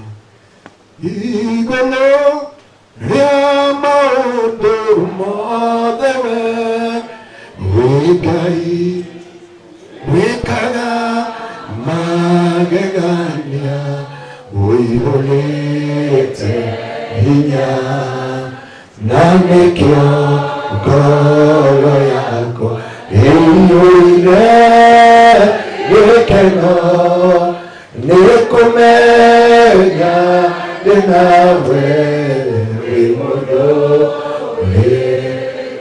rĩu ngũthegereire nĩgetha ngũmenye nĩnyonete ũrĩa wĩkaga atakui ũmahithũranĩria igoma kũmenye njoro ciao ciothe nacio nĩ mũregereire igũrũ rĩa maũndũ mothe wĩ Ngai wĩkaga magegania ũihũrĩte hinya na nĩkĩo ngoro yakwa ĩiyũire gĩkeno nĩ kũmenya ndĩ nawe wĩ mũtũrĩre.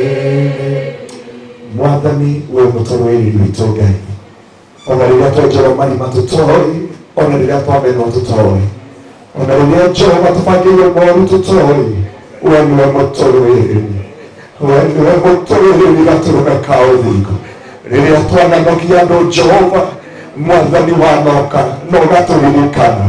Jehova gwetikwenda gwitũ tũtuĩke mũrigo kũrĩ andũ, no nĩ gwakinyirwo tũkũrũmwe Ngai, ũgĩcera kwa Hana thutha wa kĩnyũrũri kĩa matukũ maingĩ.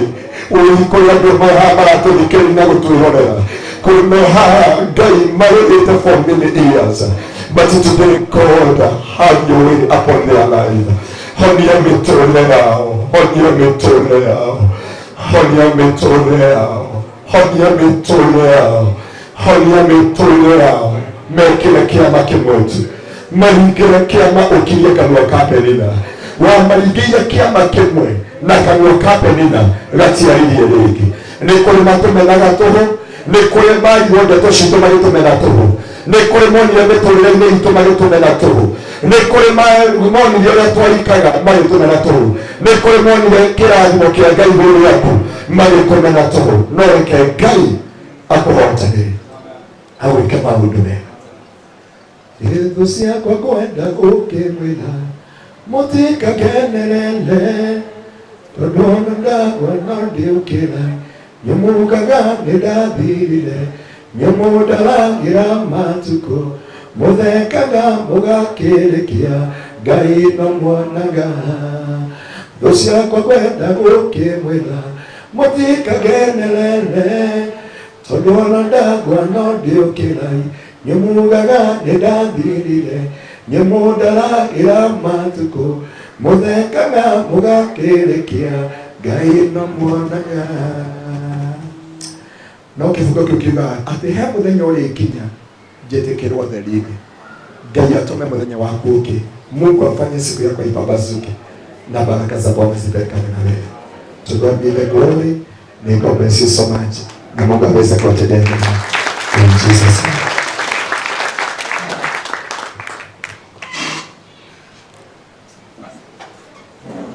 Oh, sorry.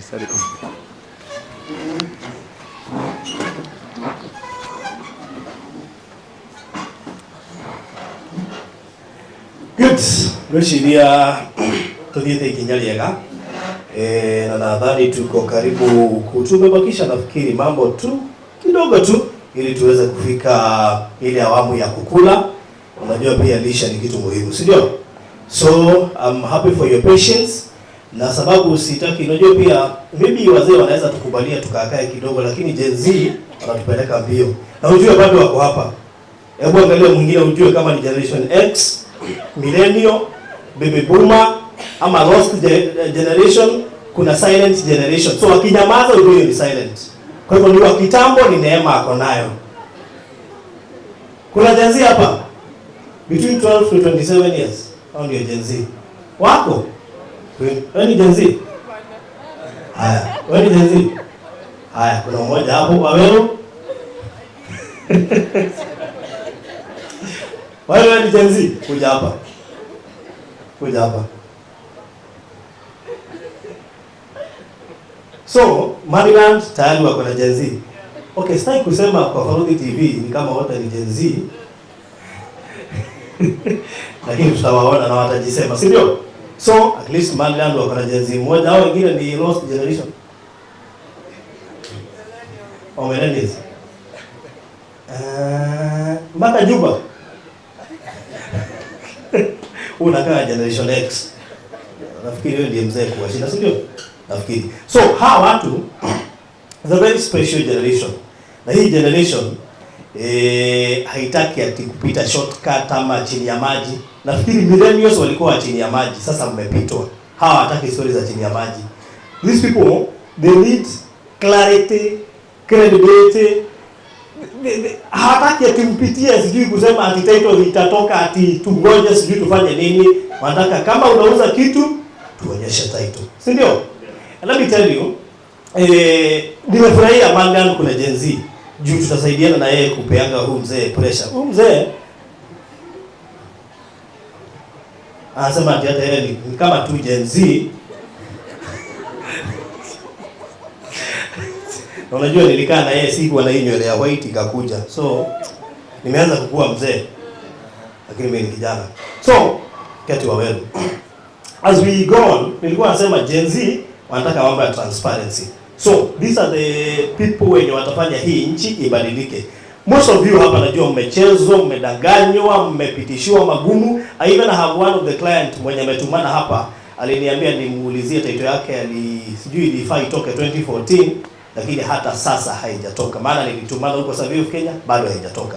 So lakini Mungu ni mwaminifu. So we believe Maliland walikuja kabla Gen Z wakuje, kwa sababu wao wanafanya mambo yao yote tayari hata kabla Gen Z waseme chenye wanataka, Maliland tayari washatoa. And that's why as I stand here, hakuna project Maliland haijatoa title, including yenye tulitoka before tuenda Masinga. Our previous project inaitwa Masinga Arcade, na sasa hata hiyo najua in the next 2-3 weeks 4 weeks itakuwa tayari. So thank you so much Mr. Maina. Sasa tuchukua muda mwingi. Najua kuna watu wametumwa ili waweze kuchukulia wale wamenunua title. Najua pia tuna wale walionunua na wako hapa from Kenya na pia from diaspora. Kwa hivyo ningetaka kama uko hapa na ulinunua na umekuja kuchukua title, nataka uende kwa hii meza. Kama uko hapa na umetumwa pia uchukue. Kama haujatumwa sawa, lakini kama umetumwa uchukulie mwenye alinunua. Nafasi hii ningetaka nikiendelea kuongea na nyinyi muendelee kukuja hapa ili muweze kuchukua title, alafu kisha ukae nayo. Ikifika wakati wa kupigwa picha pia nitakuambia. So please raise up ili mje hapa ndio tufanye kwa haraka. Tafadhali tujaribu kuharakisha kidogo. Mmoja mmoja tu. Lakini nafikiri pia wanaweza panga line hapa, alafu akimaliza wanakuja hivyo. Itakuwa rahisi. So let's queue here. So ikiwa haujatumwa uchukue sawa. Maana kuna wenye zao zitabaki kwa ofisi, wengine zao tayari wametumiwa, na kwa hivyo itakuwa vizuri. So I think we can queue here. Yes. Okay, sawa. Unajua pia Maina anashughulikia unajua pia hatuwezi weka wazazi wetu wasimame sana. Kwa hivyo ukisikia utachoka sana, ngojea line ipungue alafu tutaenda ukipanga. Sawa. So kwa sasa nataka kuintroduce my team. Tukiendelea kuchukua title, nataka kuintroduce my team, Farodhi wana your team. Nafikiri mnaweza harakisha hapa ili tufanye a very quick introduction, niongee mawili matatu and then we finish. Very quick. Wewe wapi? Wacha kamera. Wewe wacha ni dakika moja tu. Itaendelea.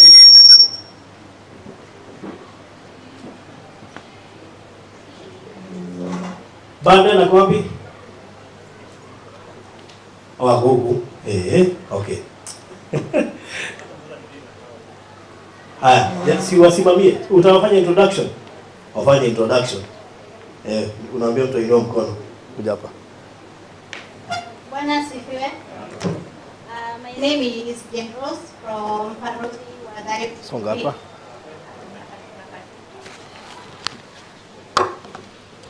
Bwana asifiwe. Naitwa Jane Rose from Farodhi Wadhayo TV. Wewe, hiyo mic haitingiziki nikiongea, kwa hivyo ni wewe unatingizika. As I was saying, my name is Jane Rose from Farodhi Wadhayo TV. I'm the office administrator stroke secretary, and hapa niko na Jasmine atajiintroduce. Hello. Jina langu ni Jasmine Njomo. Okay. Naitwa Jasmine Njomo. Mimi ni assistant producer, mimi ni camera person. Na tunasaidiana na aliye katika mkono wangu wa kushoto ndo the main producer. Tuna creative director yuko pale ndo anaendelea na kamera nyingine, na tuna pia our photographer. Our creative director ndo anaitwa Baden Paul Wainaina, na tuna Lawrence ambaye ni camera person wa photography. Thank you. Thank you. The camera person wa photography ni nini sasa? Camera person wa photography. Anyway, sawa. Thank you so much. Hiyo ni timu ya Farodhi. Hatukuangi wengi sana, na wengi wao hawapendi kuongea. So that's my small team. Kazi yetu ni kuwapeleka moja kwa moja. Hiyo ndio inaitwa live, moja kwa moja. So why Faruthi Wadhayo TV is here?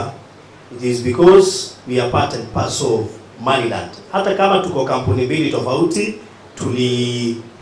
we joined our companies together, not just to sell land, but to also make sure watu wameweza kujua umuhimu wa kuinvest. The reason as to why napenda kufanya kazi na Mr. Maina ni kwa sababu yeye alijua ni nini nilikuwa natafuta. Because most of us wenye tuko online tumekuwa na shida moja ya kutaka pesa sana, kupenda pesa sana.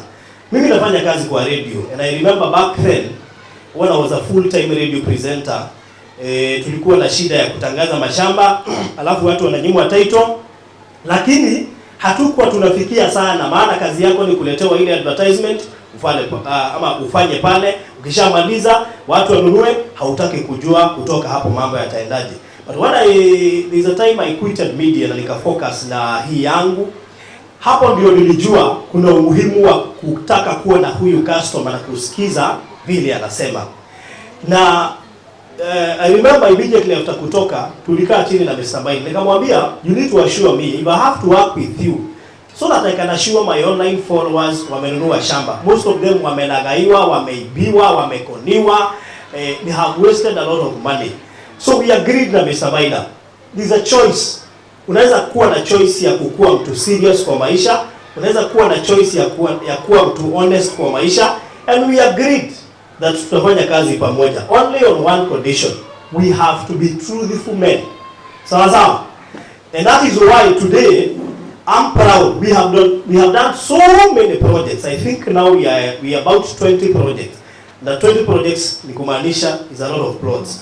I have been able to reach so many online viewers wenye wamewatuma wengine hapa na pia wengine wao wako hapa. The reason as to why so many people would feel comfortable wakinunua shamba kwa platform yangu, it is because they know mimi huwa I don't beat around the bush. Ikiwa hauna title, I can't sell your land. Ikiwa hauna title ambayo imeandikwa jina ya kampuni yako, siwezi uza shamba yako. Previously we had companies, kampuni inakuja kwako, tuseme ni wewe unauza shamba, inakuambia sasa nataka kukupea pesa kidogo, unipatie hii shamba nikatakate alafu nianze kuuza. So meaning he cannot transfer the title to my company fully sababu nimelipa ka deposit kidogo. Mimi nimepewa hiyo shamba, nimekatakata alafu nimeitia watu. Maybe huyu alikuwa na kashida ya pesa kidogo, so hapo ka deposit nilipea akafanya yale mambo alikuwa afanye na yakaishi. Kwa hivyo shida yake ikaishia hapo. Aje aniambie sasa, sikiza bro, unajua ile deposit ilinisaidia sana, hata sioni kama nitauza hii shamba juu sasa unaona shida zangu zimeisha. Siwache nikutafutie hiyo pesa kidogo kidogo, wachana na hii shamba yangu. Wewe na ushakatakata na tayari ushaanza kuuzia watu, utawarudishia pesa? Kwa sababu pia walikupea na ukaanza vitu zako, si ndio? So that is why so many companies are going wrong, wanajipata kwa mashida. So I told Mr. Maina, this business, it is willing buyer and willing seller. So if I'm going to do business with you, you have to assure me that hawa watu wangu, there is no day wataenda online kusema Faruthi zile shamba ulituuzia kuna vile hatujapatiwa title.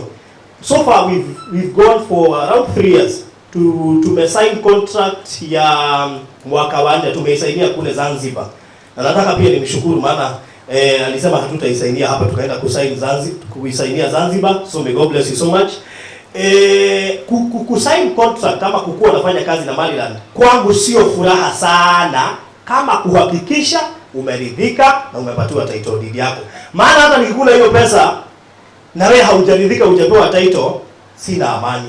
Yeye aliniambia anataka kuzeeka na amani, hataki kufikisha miaka 80, saa hizo ndiye anapelekwa kotini, sijui na makesi, hataki hiyo story. So anytime you're buying a plot or any land with Maniland Realtors Limited, na uone Faruthi yuko area, kila kitu ni shwari. So usiwahi kuwa na uoga hata kidogo. I can assure you this is one of the companies so far, hata zile awards amepewa wamekuwa noticeable kule diaspora. So most of the awards zinaguza diaspora.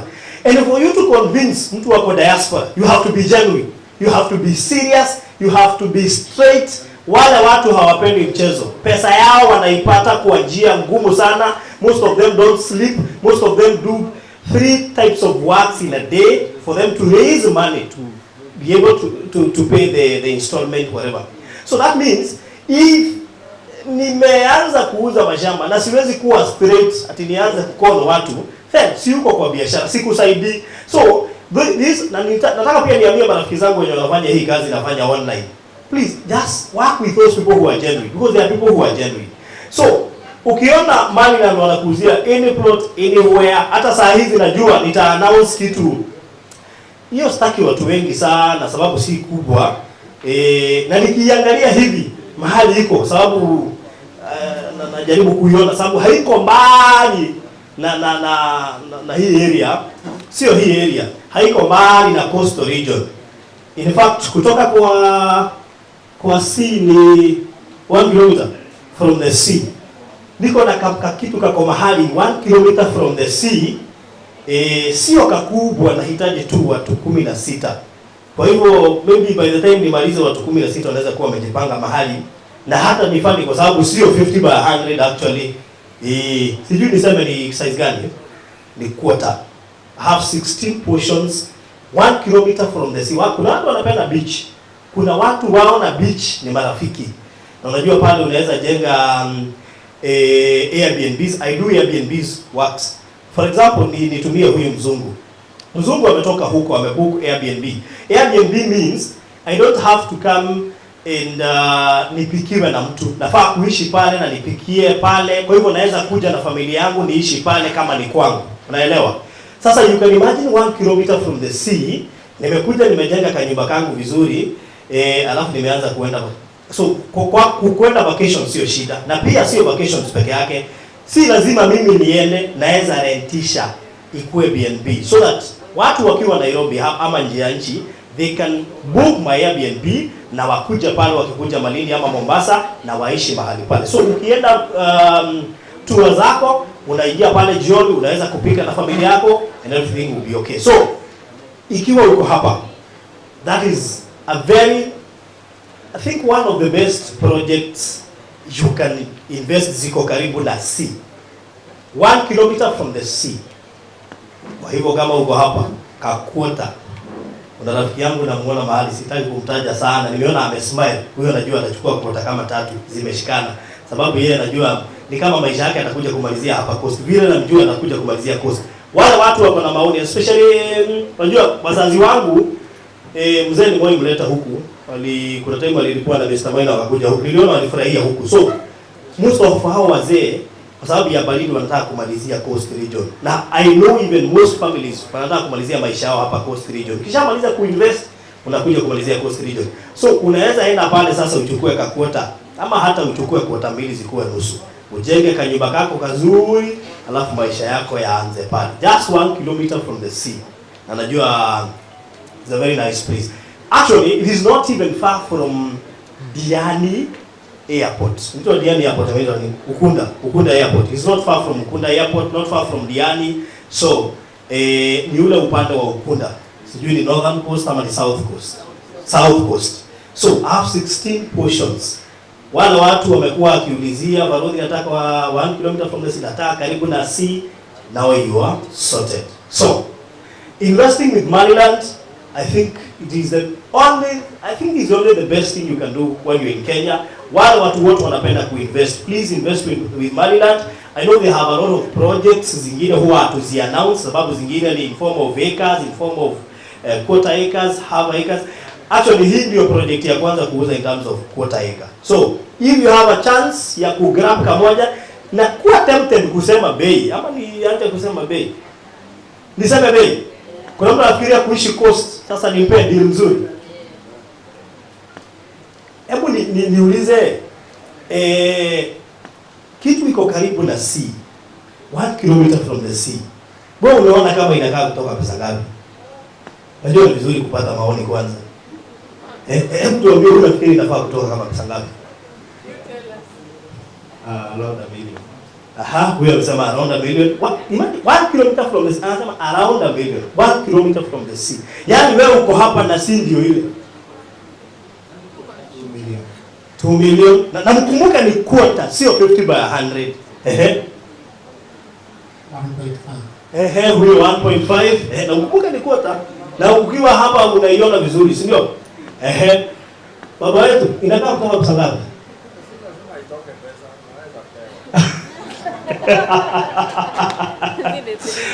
Eh? 3 million. Haya, 3 million mwingine? Tusikie. 2.5. 2.5 million, 500. What? Million? No. Oh, quarter. 1 kilometer from the sea. Acha tusikie, 3 million. 3 million? It It depends. Pia ni bei gani? Okay, it depends, millions in thousands. Well, nothing is in millions. Millions. Yeye amesema hataji lakini ni millions. Haya, hata tusikie, nani Gen Z ama ni millennium? Nani Gen Z? Millennium. Haya, sawa. Pesa ngapi? 2M. 2M. Nani mwingine? Ngapi? Anasema 1 million. Unajua mimi nashangaa. We are talking of a quarter. Na unajua 1 kilometer sijui nitasemaje. Ni karibu sana. So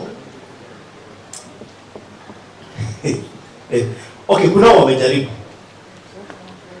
But nafikiri I think 5 million can do, okay? Ama tusiuzie 5 million. Tufikirie. Ama unajua 1 kilometer, yani in fact hapo in fact hiyo kilomita unaweza siku na ile nini unaweka mchanga alafu wewe ni kama tu uko kwa sea. Watu wananunua boat unaweka hapo nje. So tunapatia na 2 million. Sawa. Okay. Nimeambiwa 2 million sio mbaya. Okay. With 2 million then you can get a quarter acre 1 kilometer from the sea and just few minutes from Ukunda Airport. A few minutes from Diani. So si mwambia fanya hivyo. Is that okay? Okay. Hawa na watachukua moja. Hapo hujasikia hiyo Kiingereza, mimi nasikia nikiwa hapa. Mimi nasikia Kiingereza nikiwa hapa. Na nyinyi hamsikii, kwanza mmemkaribia na hamsikii. So, anyway, sasa kuongea sana nataka kukaribisha CEO Mariland for the interest of time. Ndio aje atuintroduce team yake. Bwana wewe ujue kuna hako. And then let me give my number so that nikiketi wewe unaweza niona kando. 0798 008 008 0798 008 008. Kuja inbox nikupatie kakuota wewe ujipange. Ukisikia ni Airbnb na unajua unaweza enda uweke Airbnb hapa alafu ukuje kwa Farudi mwambie si uniadvertise nipate customer from nje wakikuja Kenya wanaingia hapo. Mimi nitakupanga, si ndio? So hebu tupiga makao tukaribishe CEO Amanda. Karibu sana. God is good. I know the time. And that is nature.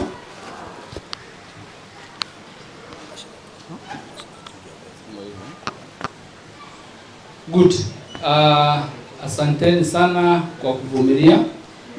Mimi jina yangu naitwa Maina wa Mariland. Mimi ndio mwenye kampuni ya Mariland Realtors Limited. Na siku ya leo niko na furaha tukishukuru Mwenyezi Mungu sababu ya siku ya leo. Sisi tuliweza kupanga na kutarajia, lakini siku ya leo Mwenyezi Mungu ameweza kutupea kibali, maana siku imefika na yale yote tulikuwa tunatarajia ametuwezesha. Kwa hivyo tunasema ni asanti. Mali tumekuwa kwa biashara kutoka 2019. From 2019 we have been into this business, real estate business, and for sure we have seen the hand of God upon our lives, upon our businesses, and we have every reason to say thank you to our Almighty Father. Na hata mkiangalia Mariland tuko international. Si mnaona kuna mgeni international? Yes, Mandari tuko international na tunashukuru Mwenyezi Mungu. Faradhi, mimi sina mambo mingi ya kusema, maana yale yote umesema ukiwa mmoja wa Mariland. Kwa hivyo hiyo yote umesema ni ya ukweli mtupu. Mimi nataka nyinyi ambao mmekuwa wageni wetu siku ya leo, hapa mahali tumetoka Msangamali, nataka nyinyi ambao mmefika siku ya leo nipeane plot moja. Ile kitu sijui nani atapewa, nitatumia njia gani, hata mimi sijui. Na najua naomba nitasaidiwa. Lakini kuna mtu mmoja hapa atatoka na title deed. Ama atatoka na hiyo plot, maana title deed yake iko Nairobi. Na sio wenye wako nyuma yangu, lakini ni wenye wako pande hii. Lakini pia wenye wako nyuma yangu, nikisema hivyo naona kuna watu wengine nitagusa kidogo. Brother, nitakuhesabu ukiwa pande hii. Kwa hivyo wewe umeruhusiwa. Lakini timu hiyo nyingine ya Mandari, kaeni kando kidogo. Kwa hivyo subiri tu hapo kidogo.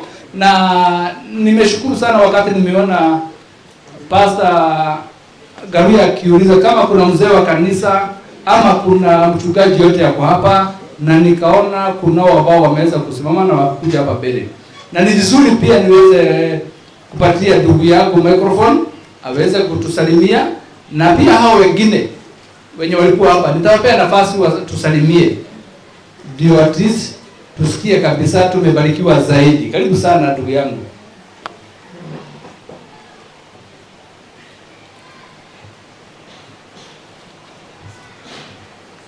Bwana asifiwe.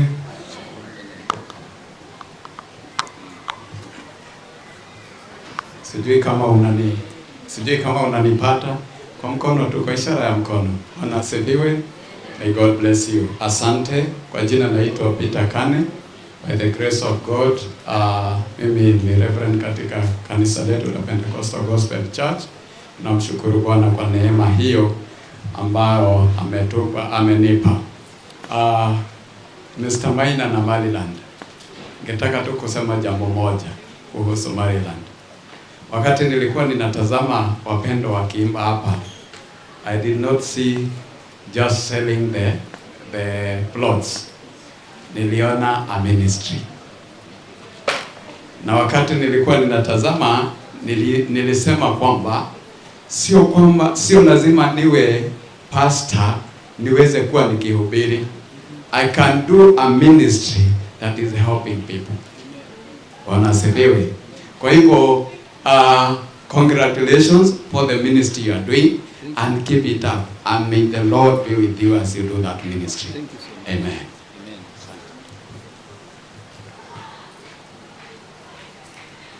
Thank you so much. Huyo ni mmoja wa wenye wamekuja pamoja na sisi. Najua kuna mwingine alikuwa hapa.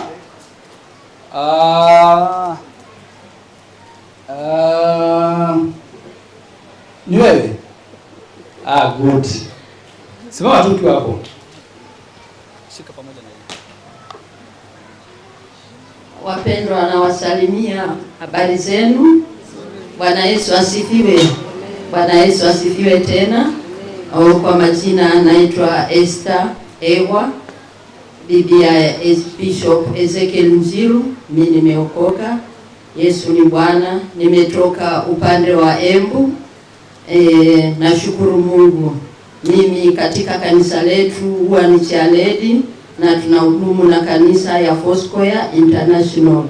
Na nawakaribisha sana, tuko na conference kubwa pale Embu ambao inatoa watu kutoka kona zote za Kenya.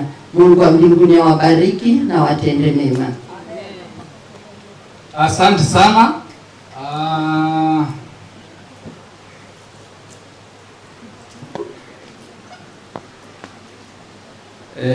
Najaribu kuangalia huyo mwingine alikuwa nani.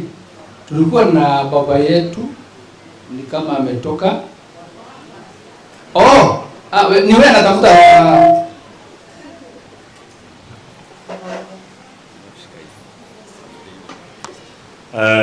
Hamjambo. Na wasalimu katika jina la Yesu Kristo. Okay, natoka huko kwa sababu ya kamera. Bwana asifiwe. Amen. Kwa majina yangu naitwa David Johona. Nampenda Yesu Kristo aliyeniokoa nikiwa mzee mjane wakati huo, lakini sasa nimezeeka. Lakini kwa kazi ya Mungu hakuna uzee. So I'm a senior elder, but occasionally I go to represent my pastor. I normally serve as the bishop wa Ndate of PPJ Church. Na kwa hivyo kile tu ningemsihi kitu moja ni ya kwamba hata mimi nimefurahi. I think we have been with Maniland, the facility started, and I can just confirm that what they are saying is true. Ati ya kwamba wanaweka mambo yao yote juu chini ya Mwenyezi Mungu. And it is a good thing whenever we come together. Ile challenge tu moja ningetaka kumpatia ni ukipatiwa tu dakika moja usifu Mungu, msifu tu kwa mwili na nguvu yako.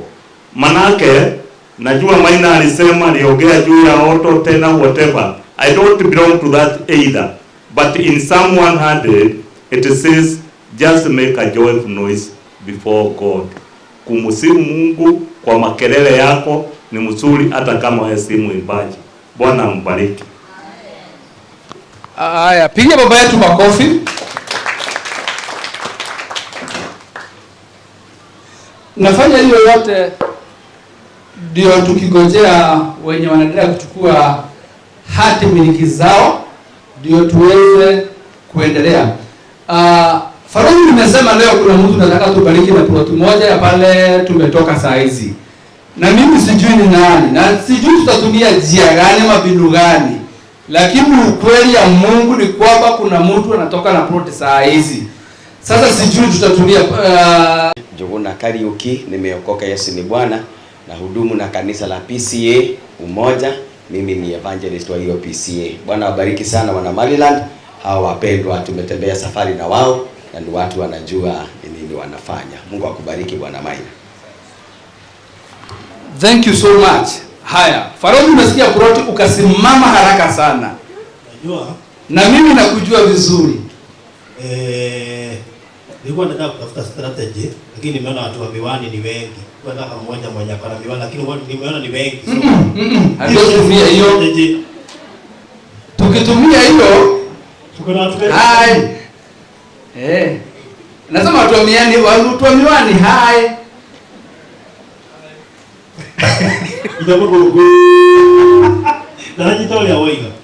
Okay, so sasa we ama pia si mtu tusaidie tutumie strategy gani because kuna mtu anataka kubariki. Tulisema unaona kuambiwa enda mpaka Malidi unisaidie kuangalia na ukakubali. We also want to appreciate you. Yes. So mwenye atapata hiyo plot umeipata on behalf of the rest. Sababu labda hatuwezi patia kila mtu.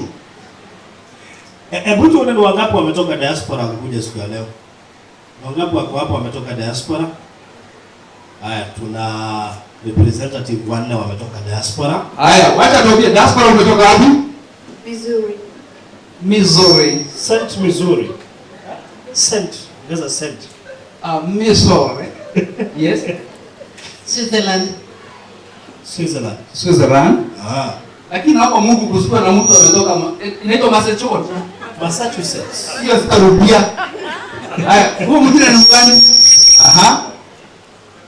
Saudi. Wow, ametoka Saudi. Yes. Inaitwa Gulf. Dubai. Okay. Na mwingine pale. Mungu asaidie. Asiseme hiyo imekataa. Umetoka? Huyo ndio Wagikuyu. Unasumbua wapi? Ametoka Qatar. Diaspora imepanuka leo. Leo diaspora imepanuka. Na mwingine pale. Which country?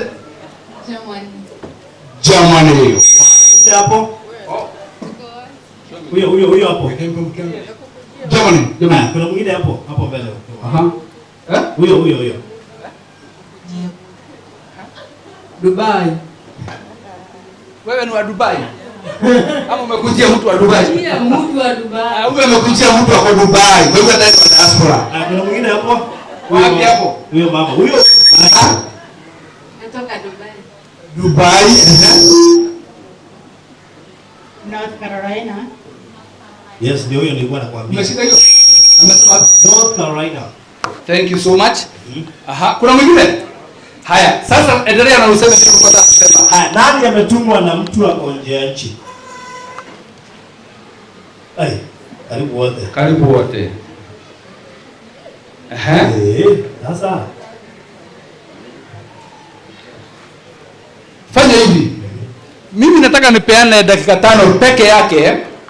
Ya pia nyinyi mtupatie ile je tutatumia.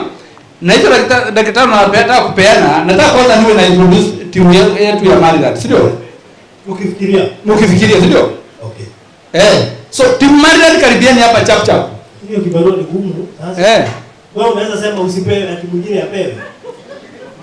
Haya, nataka sasa wewe ongoza hiyo kikozi. Si unipatie kitu mara moja iishe. Never ever. Haya. Timu Maryland. Yes. Kuna mtu mwingine hayuko hapa? Okay. Haya, wacha tuanzie pande hiyo. Sema jina tukikuja pande hii. Habari zenu? Habari zenu tena. Kwa majina ni Margaret Kengati. I'm the head of marketing and in charge of the local accounts. So kama uko sikutumwa tu kuangalia za wengine. Kama unataka kitu unaniona kando. Asanteni. Asante sana. Good afternoon. My name is Kelvin Karatu. I'm the social media manager and the graphic designer. Karibuni Maryland. Wenye hamjaekeza sijui mnangoja nini. Karibuni tena. Thank you. Praise God. Amen. Kwa majina naitwa Tabitha Nyabura. I'm the diaspora account manager. Karibuni sana Maryland. Good afternoon. Afternoon. My name is Elvis Jumba. I'm so glad to have you here. I am the investor relations manager at Maryland Realtors Limited. So with my portfolio, you'll be seeing more investment products in Maryland.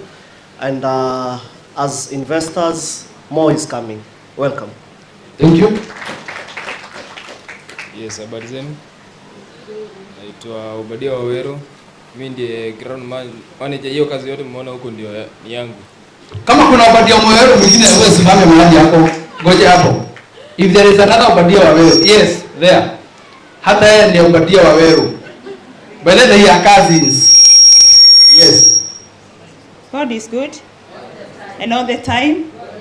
Naitwa Perpetua na nasaidiana na Pastor Goria kama hayuko naongoza maombi na kupeana neno. Maryland tunaamini Mungu because whatever we do tunaweka Mungu mbele, na pia nasimamia pande ya HR. Mungu wabariki na muendelee kuinvest na sisi. Asante. Praise God. Bwana asifiwe. Amen. Why uko huko tu? Good. My name is Morgan Joseph. I am born again. I'm the head of operation and logistics. Mbarikiwe sana, and you continue investing in Maryland because with Maryland is always affordable with us. Thank you. Thank you. Bwana Yesu asifiwe. Mimi naitwa Mary Mudhoni, na kwanga manager of customer service ama tunaitanga customer relations. So ukija pale Maryland, I always make sure that you get the best service, na pia ikifika hapa nataka kuona kila mtu hapa pako sawa. So tumefurahi sana nyinyi kuinvest na sisi, and we always say it's always affordable with us. Kama kuna mtu anakuwa na ndoto ya ku own a land, we'll make it happen for you. So mbarikiwe sana. Asante sana. Pigia timu ya Maryland makofi. Sasa hii timu mlianza kuinteract na wao kutoka jana asubuhi na mpaka saa hii, na sababu nimeweza kuwaona, kuwasikiza na kuwasoma, ningetaka tu labda mtu mmoja aongee mambo mawili kuhusu this team, vile mmeiona, mahali wanafaa kuimprove, ama mahali unaweza wapatia congratulations. Mtu mmoja tu, free will. Oh, you are here. Okay. Habari zenu? I wanted to stand because the first time I got the call from Tabitha. I have not met your team before, and your team is amazing. Customer service, you're on point. Interactions with people, I love it. Because I am a person who likes to talk to people. And these guys, I have talked to almost all of them. I don't know them by names, but it's so nice, they're so warm. So I thank you. You're humble. On behalf of Management team, hata sisi tunashukuru na tumesema asanti, kama hivyo ndivyo mmeweza kutuona tangu jana mpaka wakati huu. So, Farodhi, there is somebody here. Mikono imekuwa mingi. Wacha tusaidiane hapa. Wacha tuwasikize. By the way, tunafaa kupata lunch exactly at 1 p.m. Ndio inatayarishwa hapa chini, na najua tutaweza. So a few minutes, about 10 minutes. God is good. All the time? And all the time. God is good. Ile kitu mimi ningetaka kusema about them, nimewakuta mara ya kwanza. Actually I'm here through my sister. Yeye ndiye aliniambia bedhe kuna plots zinauzwa mahali and ni vizuri to invest huko. And that's how I got to know about Maggie. And I think I'll just mention something about her. Huyu akikushikilia bedhe hawezi kuachilia. Like, you know, she would call and call and call. Na pangalia, weke ID karibu, nimesema weke ID karibu. You know, as in she's that person. Then kitu yenye me stand out na hii team kutoka nikuje because it's the first time I've interacting with them, mpangilio. Thank you. Mpangilio iko sawa, and I think that is because mmeweka Mungu mbele. Thank you. Asante sana. Wacha to balance the gender. Gitaman. Huyu ni kanisa ya Kingdom Seekers pale Kitengela. Yes. Tumia hata hii. Bwana asifiwe. Shika zote hivi. Hivyo. Bwana asifiwe. Mimi naitwa Joseph Kilendi, nimeokoka na shiriki kanisa la Kitengela Kingdom Seekers Glorious. Niko chini ya Bishop ama Reverend Garuya na nimeokoka na mpenda Mungu. Mimi nimefurahi ni wafanyikazi wa kampuni ya Maina.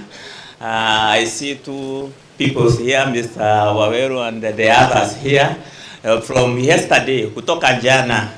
Vile kutoka pale Mariakani wameenda wakinifundisha hali ya Malindi na Mombasa mpaka nikakuja kujua kuna samba hapa ya former governor Mr. King, sikuwa najua na nikafurahia sana. Tena nimefurahia sana kwa hii kampuni. Kuna hadi niliahidiwa about now it is 1 year. Nilikuwa naona kama mzaa, lakini nimejua kuna Mungu kwa hii kampuni. Na Mungu abariki hii kampuni.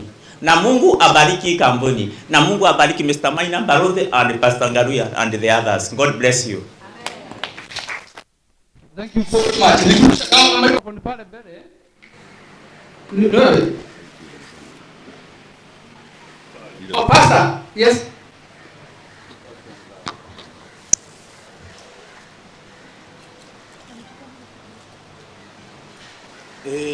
Kuna kitu alikuwa present, so acha nimpe nafasi sekunde. Asante. Ningetaka tu kupresent kitu hapa ambayo kama zawadi ambayo imepeanwa na watu,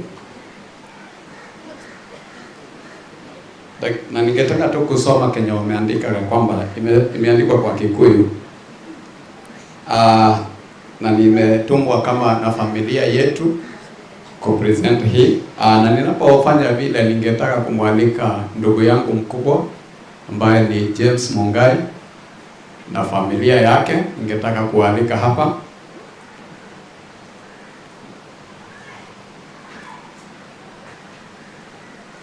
Na wanapokuja nitasoma mwaka wa 2001 huyu ndugu yetu ambaye mnamuona, mama yetu alikuwa mgonjwa, alikuwa anaishi Geshagi, akawa kwamba amegonjeka. Ndugu yangu akaacha kazi zake, akaacha kila kitu, akakuja kutoka Nairobi akaenda Geshagi. Baadaye mama yetu akaaga 2003.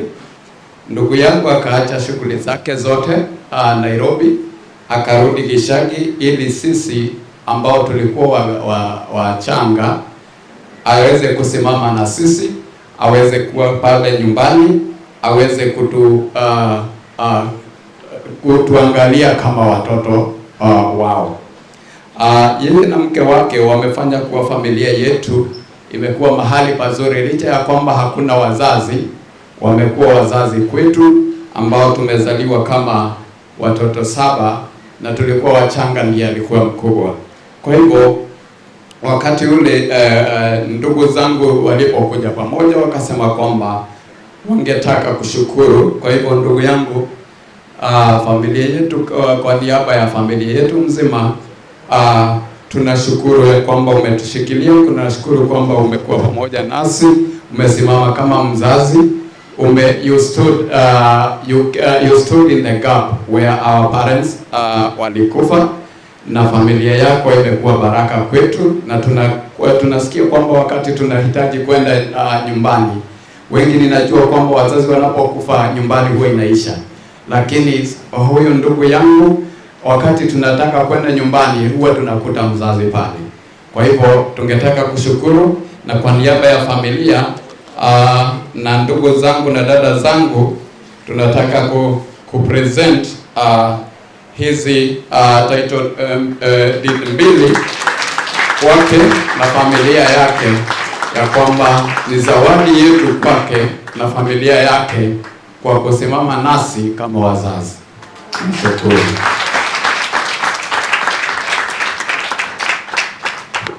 Thank you so much. I have so many requests kutoka kwa watu wa diaspora. Na najua hiyo itakuwa ni idhiwa thema. Ba moyo na bank nisamehe tafadhali. Ni Moras oya guoko. Mundu wa kamera mulika. Tondewe mwali inyuothe he handu he kuhingicana. I have 3 minutes to end the program. So wale wa diaspora wangetaka Alice, nani alituma na Alice Gathoni? Simama tu, kamera ikumulike ndio at least aone tumerecognize, sababu zile dakika niko nazo nikiruhusu. We only have 2 minutes. Nimeambiwa dika ndio ndio rangi mogi. Kuna watu wanaenda kwa beach, so we want to save time, na kuna photos, si ndio? So wapi David Moniu? Just come and say the vote of thanks. Tumalizie lunch. I think from here tunapiga picha tena. Okay, Mr. Mayor anasema vote of thanks when nimeambiwa, and then photos.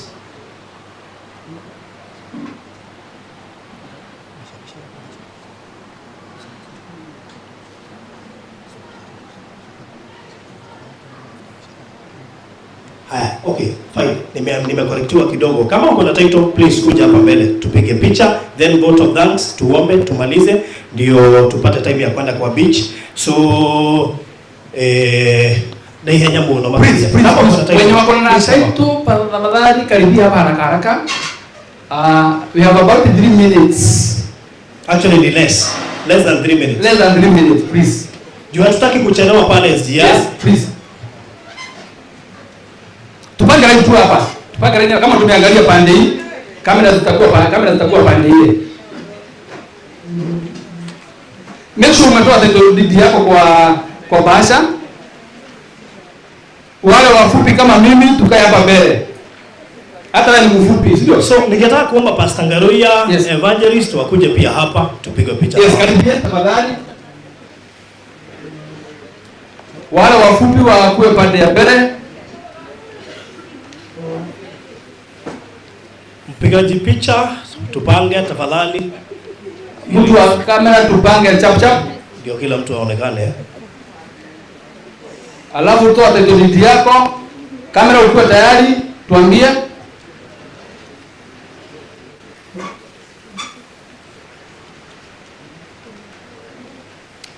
Cameraman tuambie kama tuko sawa.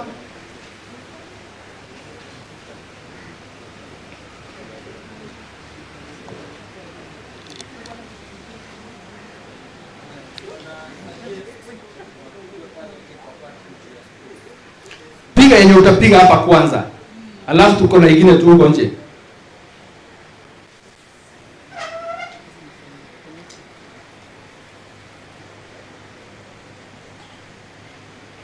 Haya, inua title deed yako hivi.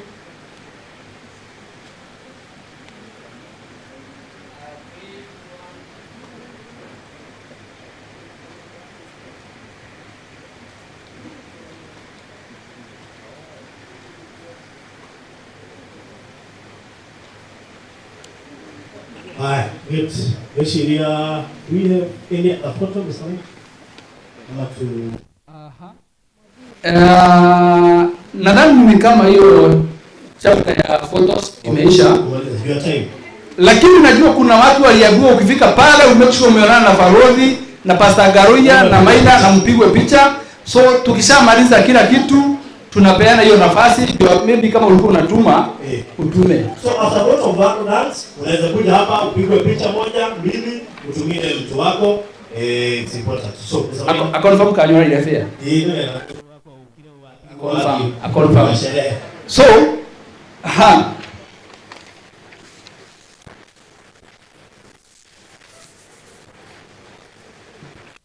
So mimi nashukuru Mungu sababu ya nyinyi wote. Ploti umepeana wakati nimeenda nje. Msiniulize swali, muulize nani? Najua karibu ploti. Anakanyagia. Unajua time sasa ama ufunge macho ufungue useme ni nani? Jua hutafikiria bado. Si tufanye haraka haraka. Suggest kama kuna hiyo zawadi ipatiwe the youngest investor in the room. Okay. Wow. That is one suggestion. Kuna ingine? Contrary to that. Yes? Anampenda. Na hiyo ni roho inapenda yeye. Ongea na hiyo microphone. Shika hata hii. Nasema kuna pahali pastor alisema anampenda na si kupenda kwa ile njia mnaweza fikiria, lakini anampenda kwa bidii yake na hana mguu. Kwa hivyo bidii ya huyo mtu na hiyo mafuta ya pastor iliona hiyo kitu, nafikiria pastor aendelee kubariki huyo mtu. Kuna the youngest person among us na kuna msana wa Pastor Garuya ongea juu yake mwenye ako hivyo. So hao ni watu wawili sasa. Nataka tupitishe hapo, si ndio? Sio iko sawa? Haya, nini mnaona aje? Mimi ukiniuliza, unajua mimi nafanyanga charity. Yes. Nitaenda na hiyo ya huyo msichana. Ya huyo msichana. Haya, nini watu wa pande hii mnasema aje? Ya pastor. Hebu simama kwanza. Karibia hapa.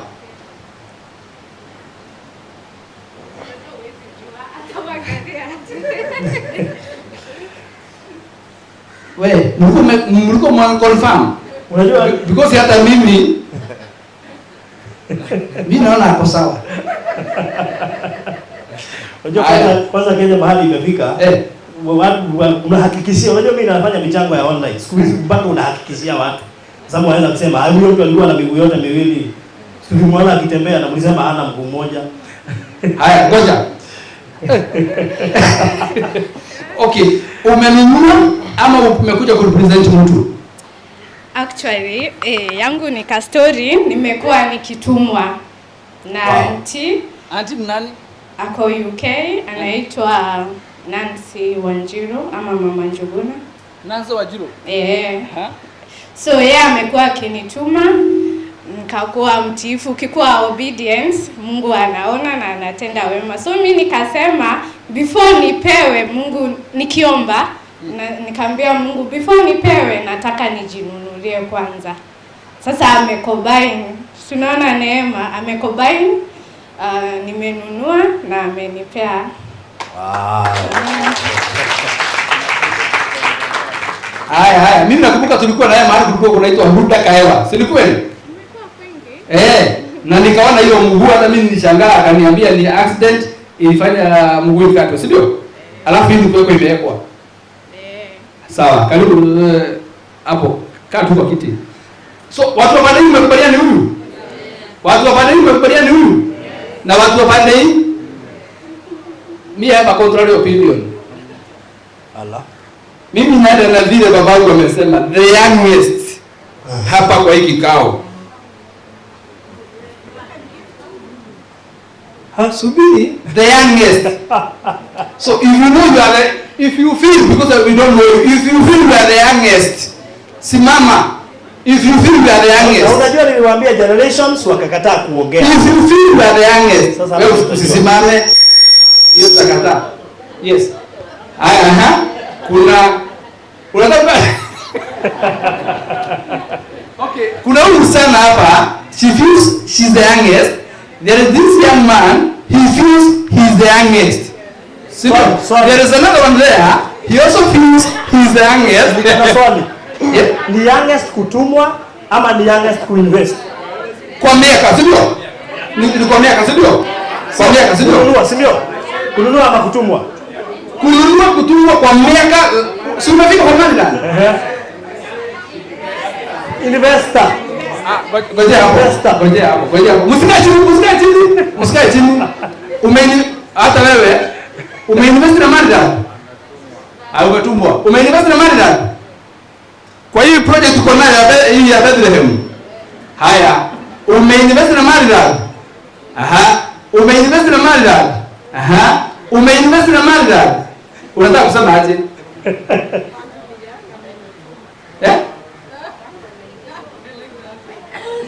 Hata huyu ni the youngest. Project iko na maneno. So, babangu alisema the youngest investor. Kwa hivyo investor ni mwenye amenunua. So, mwenye amenunua. Kama hujanunua rudi chini kidogo. Ni watoto wamenunua. Sasa, unajua pia kuna wenye wamenunuliwa. Kama yule kuna wenye wamenunuliwa hao sasa wadogo. Unasema? Investor kama wale ni wadogo. Kuna watu wamejinunulia lakini they are youngest but they are in the But I think we are dealing with the ones who are here, sio? The ones who are here. Yes. Lakini ngoja. Unajua nimeelewa vile pasa anasema. Kuna wale young wamenunua na wametumana. Na unajua hao unaweza pata pia ni wengi. Hebu tuongane. Tuongee mambo yenye tuko nayo hapa. Tusiende huko nje. Naona kuna watu wamesimama pale. Umetumwa. Asante kwa kutumwa. Wenye wako hapa. Unasema aje? You are young. Okay. Okay, we have another young investor there. We have another young investor here. Sio? So, I think somebody help me to confirm. Unajua we have to confirm sababu help me to confirm. He's an investor. Help me to confirm whether he's an investor with Maryland. Hizi hela za Gen Z lazima uclarify vizuri na yes. Usibahatishe. Tabita hivi utaconfirm. Sio? Yes. Wacha tuweke jina yake, Tabita uconfirm.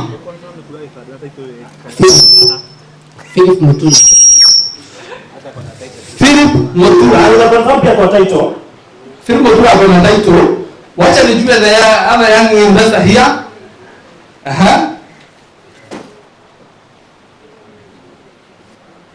Jina ni gani? Nicholas.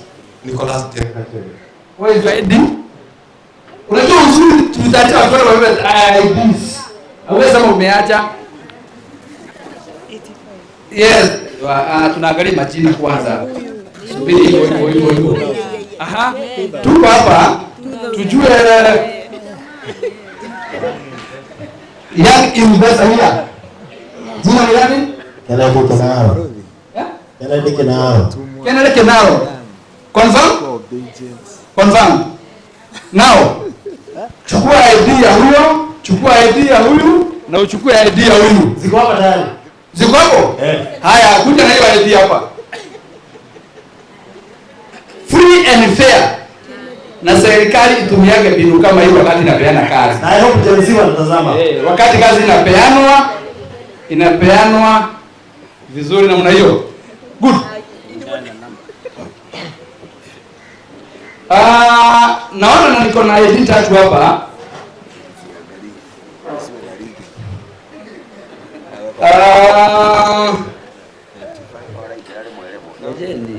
Ngojeni. Haya.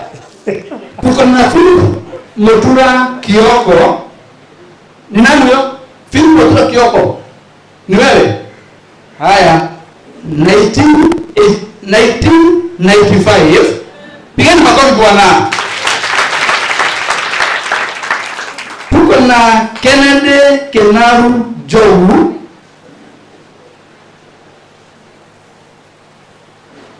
Mm, 2000. Who's Kennedy? You are the one? 2000. Imeenda. Simungojea mambo bado. Simungojea. Kuna Nicholas Jenga Chege 1985. So nani mshindi? Karibu ya baba. Kennedy asha.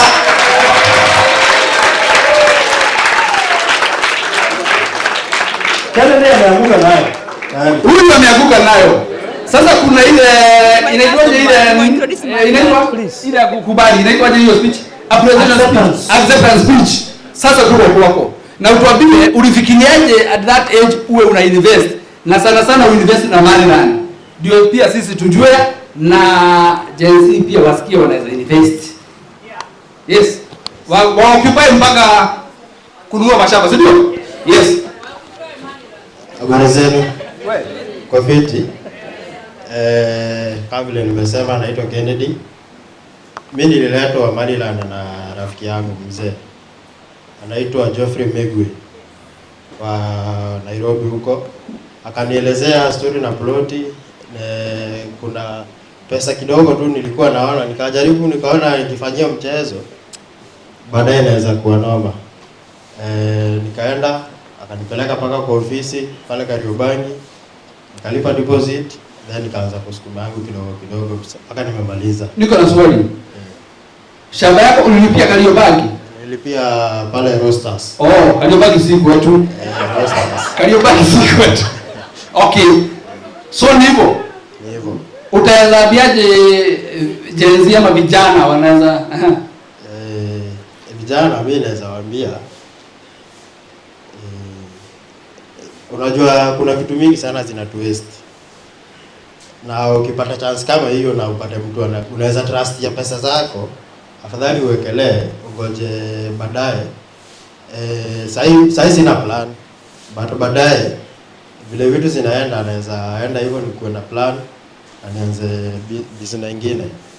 Hata naweza jenga alafu niweke kwa rent. Asante. Sasa nataka ufanye mahesabu ya huyu akiwa umri ya yule mzee amesema tuangalie the youngest investor, that plot itakuwa miaka ngapi? Nataka ufanye hiyo mahesabu. Hiyo plot itakuwa miaka ngapi? Thank you so much brother. Lakini kabla utoke hapo kuna dada yetu hapa. Kuja hapa pia wewe. Mafuta ya mchungaji haiwezi potea. Hiyo nayo nitakuwa pia ukweli. Mafuta ya mchungaji haiwezi potea. Si yeye ametosha. Hata yapate proti. Tulikuwa tunapeana mmoja lakini hamtagawana. Pia wewe tutakupea yako na yeye tumpatie yako. Asante sana. Si kweli? Kwa sababu yeye alikuwa ameongea, tutamalizia hapo. Mtawasiliana na ofisi, itawaambia vile mtafanya ndio hizo zifanywe transfers. Karibuni sana, tumeshukuru na tumefurahi.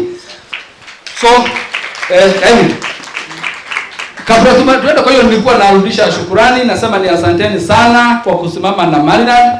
Na mimi nataka kwanza, kabla niendelee, niwaambie hivi, nyinyi ni watu wa maana na Mungu anawapenda na anatupenda sisi wote. Vile mmetufanyia, mmevumilia, mmekuwa watu watiifu. Sisi hatuna maneno, tunawaambia mshukuru, Mungu awabariki na endelee kuwaongezea wema wake. Kutoka jana tumekuwa tukienda kwa utaratibu mpaka mahali tumefika. Asanteni sana.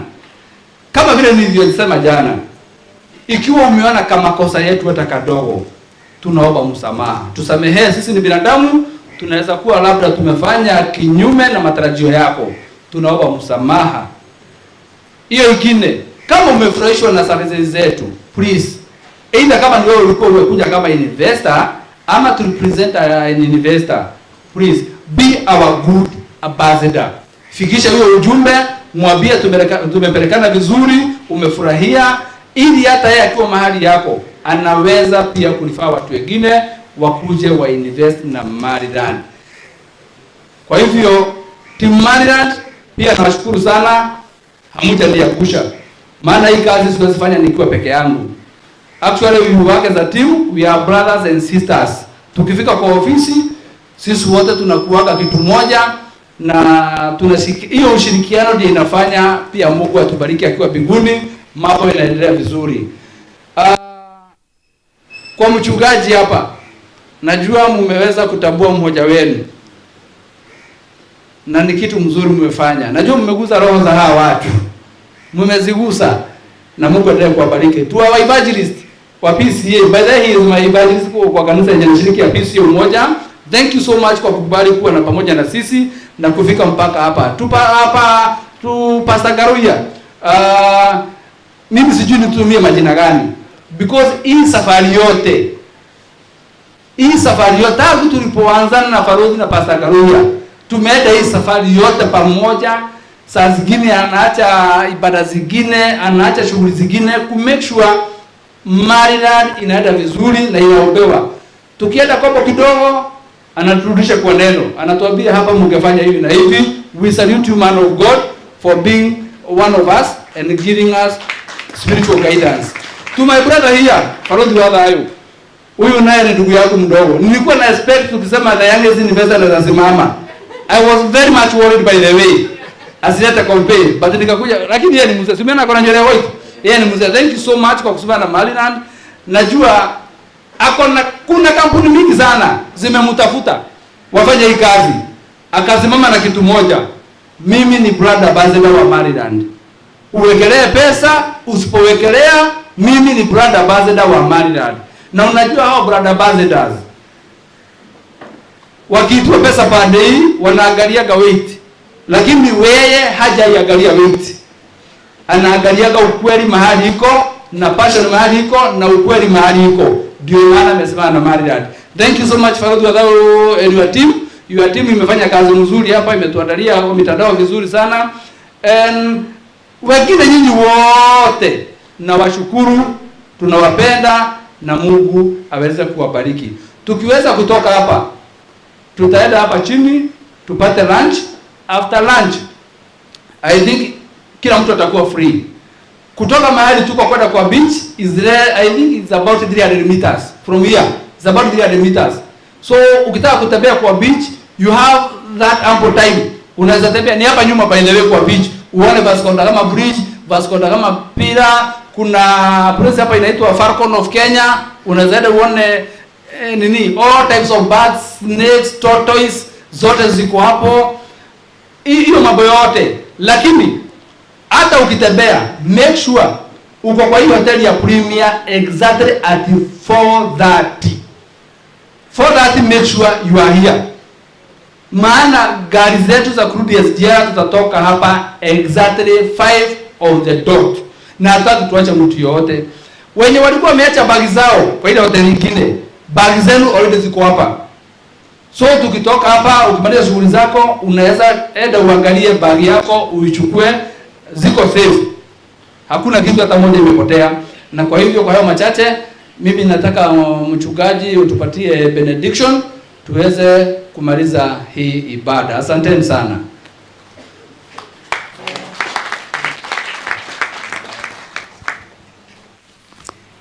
Amen. Bwana apewe sifa sana. Si mumefurahia siku ya leo? Na Mungu akaweza kuwatendea mema, akaweza kuwashindania. One thing I can tell you, I have worked with Mr. Maina and Farodhi, and I can assure you, you can get your title. I know many people, ukiangalia kwa simu yangu mingi, watu wananiuliza how, hata kuna mwingine aliniambia, yule dada tulikutana naye jana. Kuna dada tulikutana naye akaniambia ni mimi nilifanya anunue Maryland. Oh, thank you so much. Ni wakwetu nyumbani, we love you so much. Aliniambia alijua Maryland ikikataa kupeana title mahali atanitoa. Na sio hao. Thank you. Okay, mimi nataka kudedicate nyumba nikiwa ya kwamba najua ya kwamba tuko pamoja. Bwana asifiwe sana. Watu wa Switzerland wako wangapi? Watu wa Switzerland. Watu wa Switzerland niko kwa next week but one. Watu wa UK. Watu wa UK niko kwa from next week. Watu wa Germany. Ninaona kuna watu wa Germany. Germany, I'll be in Germany by next week but one. Ninaenda 4 nations. And it is by the grace and honor of the Most High God. Bwana apokee sifa sana. Onadahi jaga inawajigua girada. Si unaona mzee yako pale bila ametesa buttons. Simama Farodhi. Simama. Wacha kubuli. Bobby. Unajua namjua akiwa Kikosho FM. Tulikuwa tunapigwa na upepo na yeye ananiambia modo aganyita mwanoyo waxi yona ni mwanoyo gorogoro tigato kuwe. But to God be the glory. Lu hana tariwa mundu usito ile wothe mwana evangelist. Hivyo timera turakioria wago. Bwana akisema tunapenda sana wazazi wetu, our mom there, nyinyi ambao mko na miaka. Mimi hiyo ndio najua kitu ambacho kimeniweka sana ni kuheshimu wazazi na watu wakubwa kuniliko na watu ambao wako na high authority. God bless you so much. Na Mungu akaweza kuwatendea mema. Si mmeona mahali pale ni pazuri? Ya kwamba please yule anataka kulima tuonane, tusaidiane vile tutalima. Hiyo mchanga mmeona it is a virgin land and it is a good land. Na kama mmeangalia kule mbele wale wamefika mwisho wameona mahindi kule. So ni Farodhi alikataza nilime wakati huo mwingine akaniambia kwanza niende UK. Nikitoka UK nikakuta mvua imeishaisha. Nikujitoa hapo. Na ndiposa unaona ni watu wa baraka. Bwana apokee sifa sana. Kama tumekukosea mpaka kwa neno, Yakobo utusamehe. Kama unasemaga tumsifu Yesu Kristo na tumesema Bwana asifiwe, tusamehe. Maana mwanadamu hukosea. Ama namna gani? Our brother all there from Germany, thank you. We appreciate you for having us here. May God bless you so much. Although I am Matthew Egai mono, njikarita now. Matthew Egai. Maetakagia maudu mangi. Bwana apokee sifa. But we love you so much. Inamisi uso wako tutuombe. Baba, katika jina la Yesu Kristo, tumenyenyekea mbele za uso wako. Biblia inasema heri mwisho wa jambo kuliko mwanzo wake.